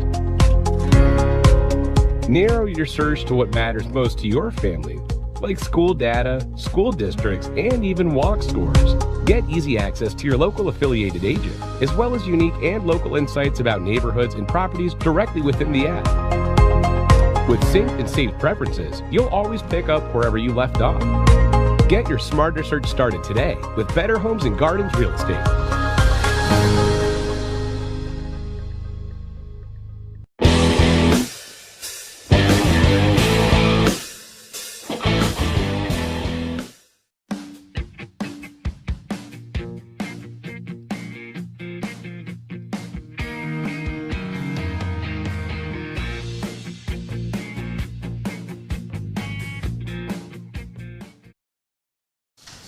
Welcome back here at Fish Hunt Northwest. We're continuing our discussion with Chief Loren Culp, running for governor on the Republican ticket and doing an amazing job, by the way, with all that you have going on out there. And a lot of fun. 19 days. 19 days till the decision is made. Just grinding it out. You are just you're just working harder than anybody in this state right now. I appreciate it, and your entire support team. you know, for when you go location to location. The band. Oh, speaking of which, we're going to be out in Pacific County tomorrow night. Tomorrow night. Yep. Saturday, you're in Graham. We'll be there. Yes. Real nice venue there. That's going to be a lot of fun. So looking forward to that. And for folks that are tuning in and want to attend an up-and-coming rally protest prior to election night, what's the best place for them to go to find information? If you're on Facebook, Culp for Governor on Facebook, hit the events tab. On the web, culpforgovernor.com. That's where people can make donations, help me get more commercials on TV. Right. And also hit the events tab on there as well. Perfect. Okay.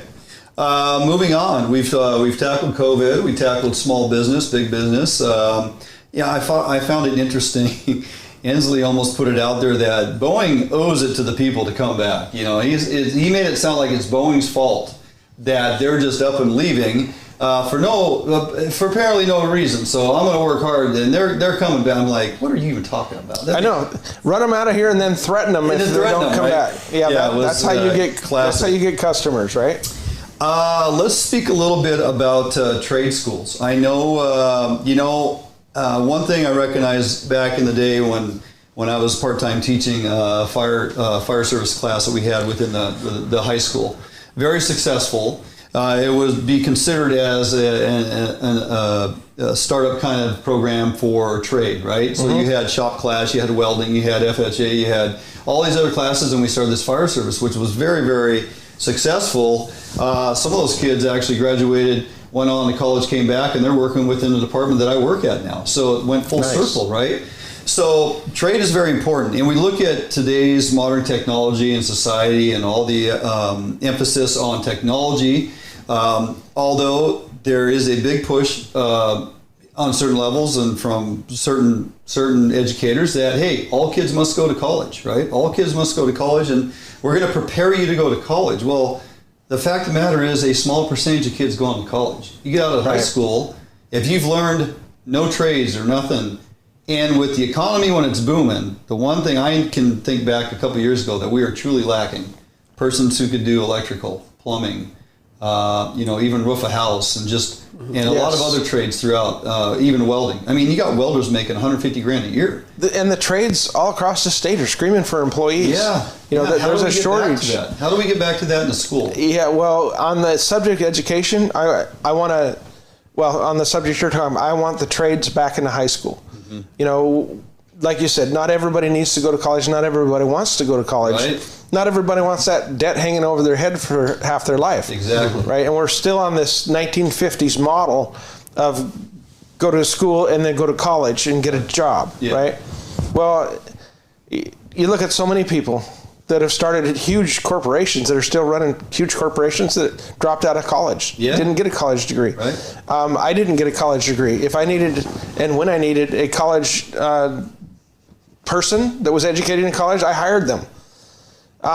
And so not everybody wants to do that or needs to do that. So if we get the trades back into high school, we give our young people another avenue. They can still go to college if they want to, but they've got some life skill, a job skill that they could fall back onto. If they do end up getting out of college with a degree, can't find a job in what they want to do, they have that skill that will help them all through their life. Not just in a job, but around their own home. Mm-hmm. So I want the trades to get back into school. I also want the parents to be in charge of their child's education. Yeah. I want the parents to be in charge of where their children are educated. So the parents can decide if the school district where they're living isn't up to their standards, parents can take their child to another school district or to a private school or homeschool, whatever school they want to, and have the funds follow the child. What that's going to do is create competition between all the schools. Right. Everybody's going to have to raise the level of their education and their service to the customer, which is the family now, right? Right now, people are stuck where they're at, or they have to pay extra out of their pocket to get their kids into a better school.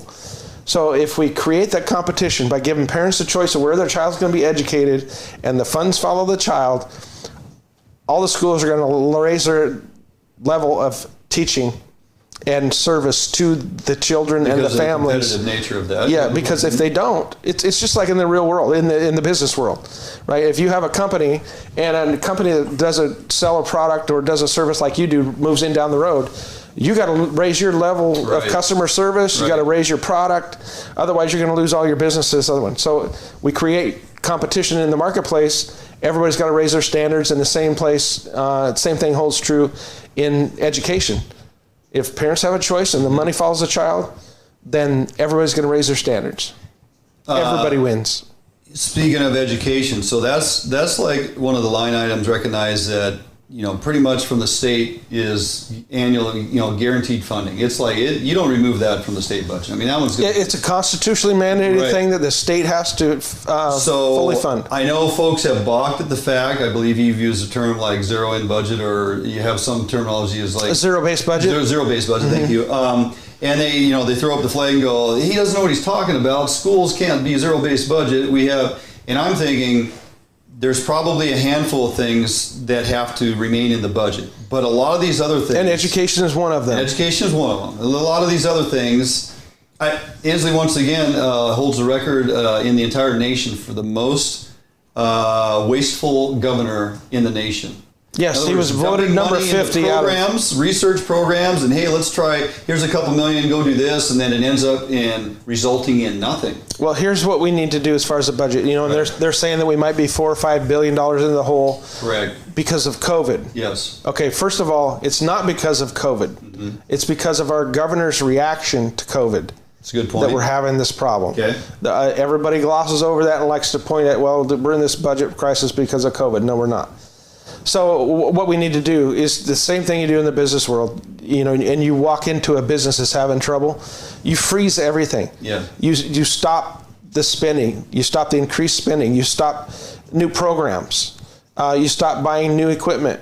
You stop hiring people. You take a snapshot in time, you figure out where you're at, right? Because if you just keep spending willy-nilly like a drunken sailor, and no offense to any drunken sailors, but if you keep just spending, you're never going to know where you're at. So you freeze everything where it's at right now. No increases on anything, no new equipment, no new programs, no new employees. And you get a snapshot in time to figure out where you're at. And then you go through the budget. And the lazy politician's way is to do across-the-board cuts, right? We're going to do 10% across the board cuts. Well, it sounds great, but it's the stupidest thing that you could do. Mm-hmm. In the private sector, if you do that, you're cutting 10% of your sales force, which you need to increase your revenue. You're cutting 10% of your fuel. You're cutting 10% of your employees' pay. Those are things that shouldn't be cut in order to grow that business, right? In order to grow your revenue. There are things that you go through, and what we're going to do in the state budget, we're going to go through and do a programmatic cuts, go through line items, and figure out where we can cut and where we may need to add something to it, because we have to do education and we want to do education. Right. We need to take care of the handicapped and the elderly, the people that are most vulnerable. Mm-hmm. But there's all kinds of programs and anything when we're going through the line items. And I'm going to have a whole team, and every department head is going to be doing the same thing. Any line item that has the word study in it, that's going to be first on the list to be cut. Politicians love to study things, like you said, that study about 11 years. 11 years. Right. They love those, right? Because they can say, "Oh well, we're having a study done on this," and not have to act on it or do anything that would fix it, right? And they also funnel money to their friends and their donors, millions and millions of dollars. By hiding them in a study. Exactly. Right. And their friends get on the dole, and they and they turn right around and make contributions to the candidates and to their party. Yep. It's a big money-making scheme, is what it is. Gotcha. And they love studies, but it wastes millions and millions of taxpayer dollars. So when we're going through the line items, anything that's got the word study in it, that's going to be the first to look at to chop. Good point. Let's talk a little bit, if we could, about the levels that we were subjected to and experienced or watched. If we're down here a little bit removed from all the destruction and violence that was happening north of us, the way that was handled. You're talking about the Summer of Love? Yes, the Summer of Love. The destruction that was weighed on a number of our cities. More so up north. Some of it happened here in Olympia. Portland is absolutely out of control, which we are not in control of. But, it went on. It's still going on. Right. It's still going on. As a governor, don't you feel a sense of responsibility and duty to maintain a level of peace within our state? no matter where it breaks out. And how do you handle that? And, how do you look at organized groups like Antifa? What do you consider them? Or any of these other organized groups that their sole purpose is to come in, hijack the message from an organized peaceful protest of, say, Black Lives Matter, and totally, hijack the message so it gets washed away in all this other sideshow that's going on with little to no enforcement early on, buildings burning, cops being injured daily. What are these groups to be looked upon, and how do you control that type of out of control radical behavior? Well, when you allow bad behavior, you are going to get more and more bad behavior. When you allow criminal behavior, you're going to get more and more criminal behavior, and that's what's going on. When Mr. Floyd was killed, I saw the video.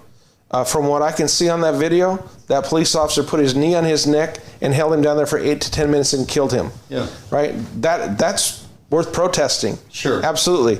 I want to remind everyone that good police officers arrested the bad ones and put them in jail where they belong. Right. Right? There's 800,000 police officers all across this country that go about doing their job every day, every night, all year long, and do a darn fine job. When a small percentage of them break the law, like that officer did, then they're put in jail and they're prosecuted if they're found guilty. That's the way the system works. So to protest that, absolutely allowed. It's our First Amendment right to peaceably assemble, speak our mind, go to the church of our choice, and freedom of the press, right? That's in the First Amendment to the U.S. Constitution. But when people start looting buildings, looting stores, lighting buildings and cars on fire, throwing rocks and frozen water bottles at our police officers, that's no longer a First Amendment right. That is a crime. It's called rioting. And if we're going to allow crimes like that to happen, I mean, it's a felony. If we're going to allow that to happen, we're going to get more and more of it, just like I said a minute ago. So the current governor, when the local law enforcement and state patrol requested backup because things were getting out of control, requested the National Guard.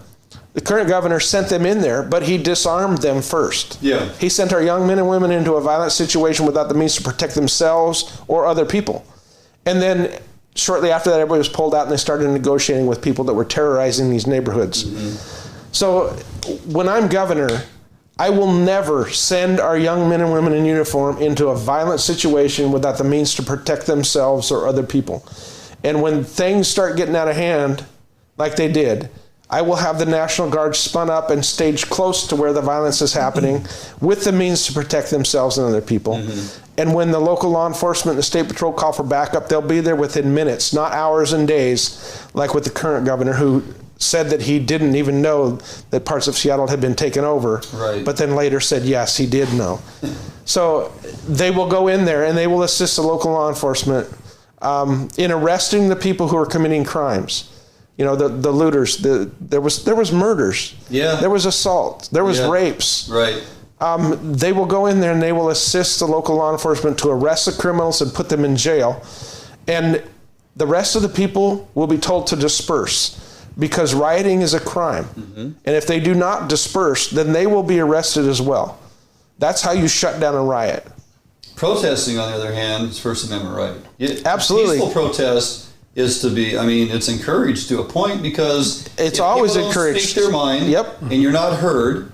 What do you stand for, right? Yep. But there's definitely a difference, and you have basically every rally I've ever seen you speak at, or when the question comes up, you have no problem drawing the line between peaceful protests and riots. There's a line there. Exactly. Yeah. And they've crossed that line repeatedly without, with very and then that's why it continues. That's why it gets worse. That's why they started taking over Interstate 5 and blocking traffic.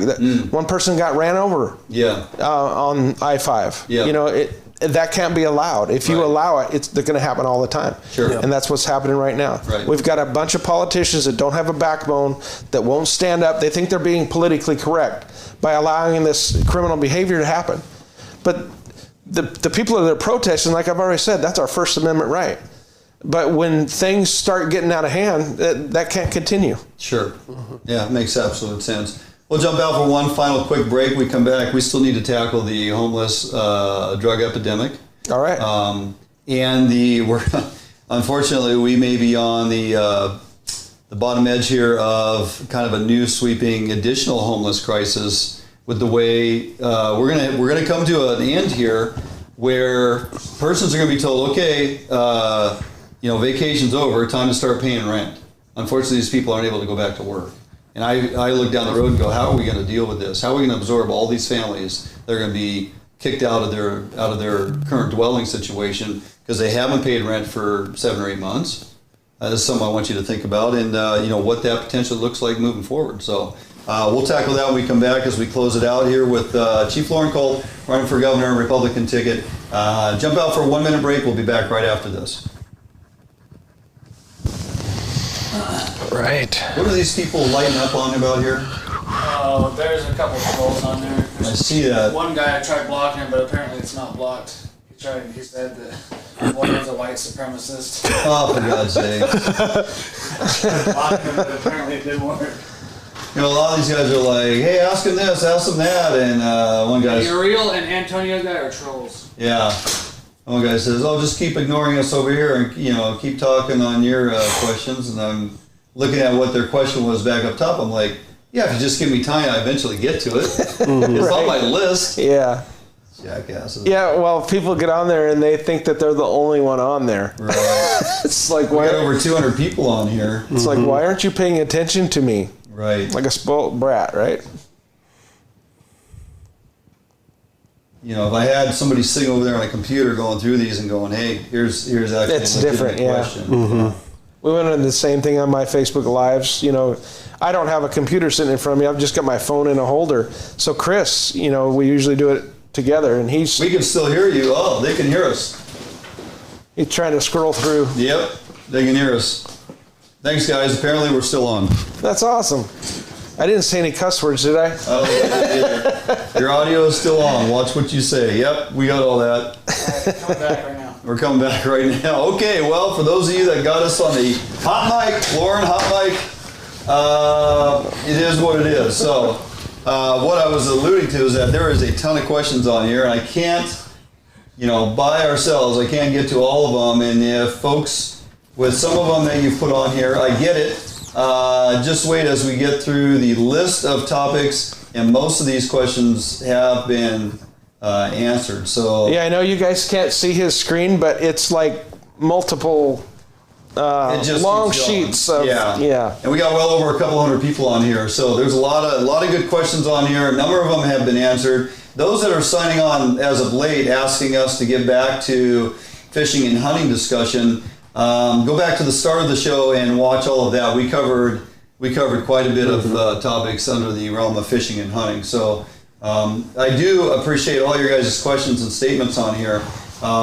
We can get to only so much information, and we've been doing the best that we can. Time flies when you're having fun. I'm telling you. And a lot of these questions, again, were brought out by folks that got a hold of us early since the last week, and of course things that kind of hung over from your debate. People wanted some closure on a few of those questions. So as we wind it down here, sir, the homeless epidemic and the drug epidemic and the mental illness epidemic and some of this stuff you spoke of at the debate. This is one that's on the minds of many. There are a few folks on here from Tacoma. Hey, the homeless problem is out of control. What can the governor do if he's elected? Puyallup, same thing. Obviously, Seattle's on the minds of many because it's such a big area, but you can drive up and down the freeways here just outside the Capitol. There are homeless encampments along I-5 out here. You turn around and look, there's the Capitol, there's a homeless camp. Yep. They're everywhere. Abandoned RVs strewn around Capitol Lake here on the footprint of the Capitol building. We have abandoned RVs. Seattle is littered with them. Right. And they do nothing garbage. about them. Garbage and dirty needles. What's it going to take? And we have a governor who cares about the environment, right? I think that when we talk about our environment, we need to talk about and deal with what's right in our own backyard first, right? There, like you said, RVs everywhere. There's garbage, tent cities, needles in our parks. Yeah. It's out of hand. And like I said earlier, when you allow bad behavior, you get more and more bad behavior. Since the beginning of my campaign, which started in July of 2019. Yep. So I've been campaigning for 16 months. Yeah. I had an announcement speech in the City Park of Republic, and I talked about this very issue, number one issue. But I didn't call it a homeless crisis. I called it like I see it. I was a narcotics detective for 3 years. I've dealt with people on the streets in mental health problems and addiction. It's not all about homes. It's a mental health and addiction crisis that we're facing. And when you go to places like most of the cities that are run by Democrats, like Seattle, you can go to Seattle, King County, you can have 6 or 7, 8 grams of heroin on you, and the police will not arrest you because those left-wing prosecutors won't prosecute those crimes. They say that it's not compassionate to put an addict in jail. And so when you have policies like that, it's like a vacuum. You attract people from all over the United States to come to places like that are using heroin and are dealing heroin, and they don't want to be hassled by the police. So you get this big influx of people coming there. And it's all over this state now. And so that's why so many people have come here. It wasn't like this 10 or 15 years ago. Right. It wasn't like this when I was growing up. But you allow bad behavior, you get more and more of it. And I found exactly the opposite to be true with the way that these far left prosecutors handle things. When I worked for the Washington State, Central Washington Narcotics Task Force as a detective, we had a zero tolerance policy. If you have residue of heroin in a baggie, that's a felony in this state, just residue. So we would arrest them, they'd go to jail, they'd see the judge, and the judge would give them a choice. They could go to prison or they could go to treatment. Is that still a Washington state law that heroin is illegal? Heroin is a felony in this state. Even residue in a baggie, it's a felony. How does the county or city jurisdiction over, supersede a state mandate like that or state law? Because we have a spineless attorney general that works for Washington State right now, and he's not making them prosecute those crimes. And if they're not prosecuting, he's not prosecuting them either. Because he's a far left attorney general, just like a lot of these prosecutors. And so when you attract people from all over the country, of course, the population of the homeless, the people living on the street, stuck in addiction is going to go up. So when we would arrest them, they'd go to jail, they see the judge would give them a choice, treatment or prison, and most of them chose treatment. And a funny thing started happening. They'd get their head clear, they'd get off the drugs, they'd get a job, they'd get their kids back, and they would come and give me a hug and thank me for saving their life. That's compassion. When you show somebody tough love, you give them a boot in the butt and head them down the right road, and then once they wake up from the fog they're in and get their life back together, they're very thankful. At the time, they hate our guts. But we can't allow this bad behavior to continue. So I went to a treatment facility down in Longview not too long ago, and they used to take state funding, mostly financed through the state. But with the state funding comes the state rules, and they had to be a zero threshold entry program, which means people could come and go as they please, very lax rules, but they were only getting single-digit success rates. So the board of directors got together and said this isn't working. We need to do something different. So they quit taking mostly state funding. Now they're funded mostly by businesses in the area and individual donors in the area, and they set up their own rules. They've got a locked door, they've got a security camera, security guards, they've got very strict rules. They've got drug counselors, they've got mental health counselors, and a daycare for family units. And they've gone from single-digit success rate to 76% success.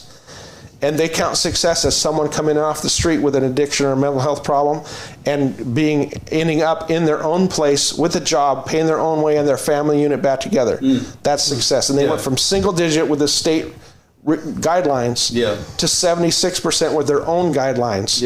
And we have, I call it the homeless industrial complex, because we have facilities all across this state. The taxpayers are already spending millions and millions of dollars every single year for these facilities. A lot of them are in Seattle, and again, a lot of studies to fix this problem. Right? We've spent billions on this problem. It gets worse and worse every year. But we're not focused on the core issue, and we have to. And then you add to the fact that the governor on the mental health side, he lost certification to Western State Hospital. He did. And with that went millions and millions of federal dollars that used to come into the state for mental health. And so we've got a governor who is a career politician, who is mismanaging our state And I don't think he really cares about our state. He says he does. He's got his eye on something bigger. He tried to run for president. Right. Came back with his tail between his legs and said, oh, no, I'm just joking. I'll be the governor again. Yep. Well, not this time. Wow. So this is an issue you're willing to tackle. And talk to me a little bit about, as we finalize here, these abandoned RVs that just seem to be everywhere. Cities and counties say, well, we don't have the means or the money to deal with it now. It's completely out of control. What are we just going to leave them piling up all over the place and, changing the landscape as we know it to where everything looks like a wrecking yard? They don't have enough money, but the city of Seattle, I think, just hired a former human trafficker, a pimp, to run things for them. Right. At $150,000 a year. Right. Yeah, there's plenty of money. And what I will do is, it's similar to what the governor of Texas did not too long ago with one of the cities that were the addiction and mental health and people living on the streets was getting out of hand. And Doug got a letter from the governor when I'm governor, and I'll give him a set period of time, 60 or 90 days, to start getting that problem under control, and start enforcing the laws of this state. And after that point, if they're not making progress, if they're not willing to step up and take care of this problem correctly, then the state of Washington will step in with the full force of the departments of the state and do it for them. And that money will come from grants and money that the state sends to those municipalities. Perfect. So they can either fix it themselves, or the state of Washington will step in and fix it at their cost. Yep. Because we can't continue like this. Well, we have got to get our neighborhoods back. That's good to hear. I mean, currently there's no plan. There seems to be no plan to deal with the drug epidemic, mental illness, or housing or homeless epidemic other than build more tiny homes, right? And if you do that, it's going to do the same thing as a drug policy without enforcing it. You build houses for these people.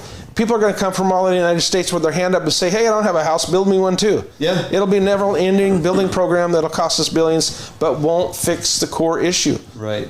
There'll be overdoses, people will be dying in those buildings. Yeah, good point. Any final thoughts, any parting words? Yeah, I need your help. We've got 19 days till election. Ballots are coming out. Some people already have their ballots. I'm financed. This campaign is financed by We the People. Average donation is $80 per person. We've raised about $3 million. That's not even half of what Jay Inslee and the Democrat Party have raised. So if anybody can afford to donate $5, $10, $50 or more, we need it to get TV commercials on, to inform more people. Because I'm getting support from not just Republicans, but Democrats as well. They're sick and tired of what Jay Inslee is doing. So I need get these TV commercials out nonstop. So if you can afford to donate, please go to culpforgovernor.com and donate what you can. Like I said, even if it's $5, it will go a long way when a lot of people do that. Absolutely. So need the help. And check out the events tab. I'm on Facebook, Cult for Governor, and then, like I said, on the web, cultforgovernor.com. Hit the events tab. I'd love to meet you in person. Come out to an event that's going to be probably in your area very soon. Yeah, 19 days ago, as you said. Lucas?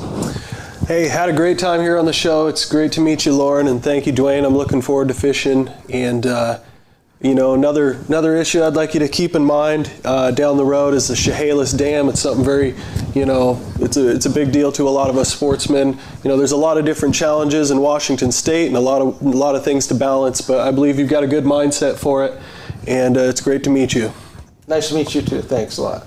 Yeah, that's one topic we didn't really delve into all that much because I kind of skipped over the habitat and we just piling up here and the questions people got coming in. So yeah, that Chehalis Dam is on the minds of many, and right now it's kind of in limbo or being held, and I would hope moving forward that thing just goes away. I mean, speaking from a sportsman and conservationalist, that is one, when we're removing to the cost of the state, costing the state millions upon millions of dollars to remove a lot of these low flow dams in a lot of our rivers and tributaries and reestablish access to upper spawning gravel and those types of things. The fact that we're having conversations on the other side to say we need to put a flood control dam in here, I know you'll have plenty of time to research that and grasp truly what's going on there and get your hooks into it. But lots of additional topics we didn't get to. We didn't get to talk about unions. Right. You know, that was one that I was hoping to get out there. You know what? Before we're going to take 2 minutes here. Remind the people again where you stand on unions and the right for folks to unionize in support of labor in this state. Oh, absolutely. I don't think that it's a subject that the governor should really be weighing in on. You know, if a company wants to unionize, and that's between the company they work for and the employees. You know, I've already said, I put out a statement that I will not sign right to work legislation. I don't think that's the business of the governor. Yeah. People should be able to choose what they want to do. So like I said, if a company wants to unionize and the employees are all for it, then go for it. Knock yourself out. Fantastic. I've been in a union. I've been non-union. My son's currently in the union. Unions have done a lot of great things for everybody. I like it. As you know, I'm in a union, obviously, right? And we're in the same retirement pension program. So absolutely. We got that going for us. Anyway, I can't thank you enough. I appreciate it. Every time you take time to come here, with as busy as you are on the campaign trail and all that you got going on, all these folks following you stuff, that you would take time to sit here in our little show and talk about these things that folks are concerned about. Well, I look forward to coming back here when I am governor, and we can talk about what we're actually doing. That would be fantastic. Absolutely. Yeah, I bet you the people would love to hear that, know the direction this state is going in a positive direction, and how we're tackling some of these things that relate to our fishing and hunting and beyond. Again, a number of topics to cover. We would just as soon spend 2 hours to talk fishing and hunting and whatnot, right? Right. But a lot of these folks tuning in don't necessarily all fish and hunt. So we gotta kind of find balance here. But well, we can work on them. We can work as soon as we get the salmon back, everybody's going to be fishing. All right. Hopefully, you folks, thanks for tuning in tonight. Tons of you tuning in, chiming in, lots of comments, lots of statements, a lot of support for this man right here, and for good reason.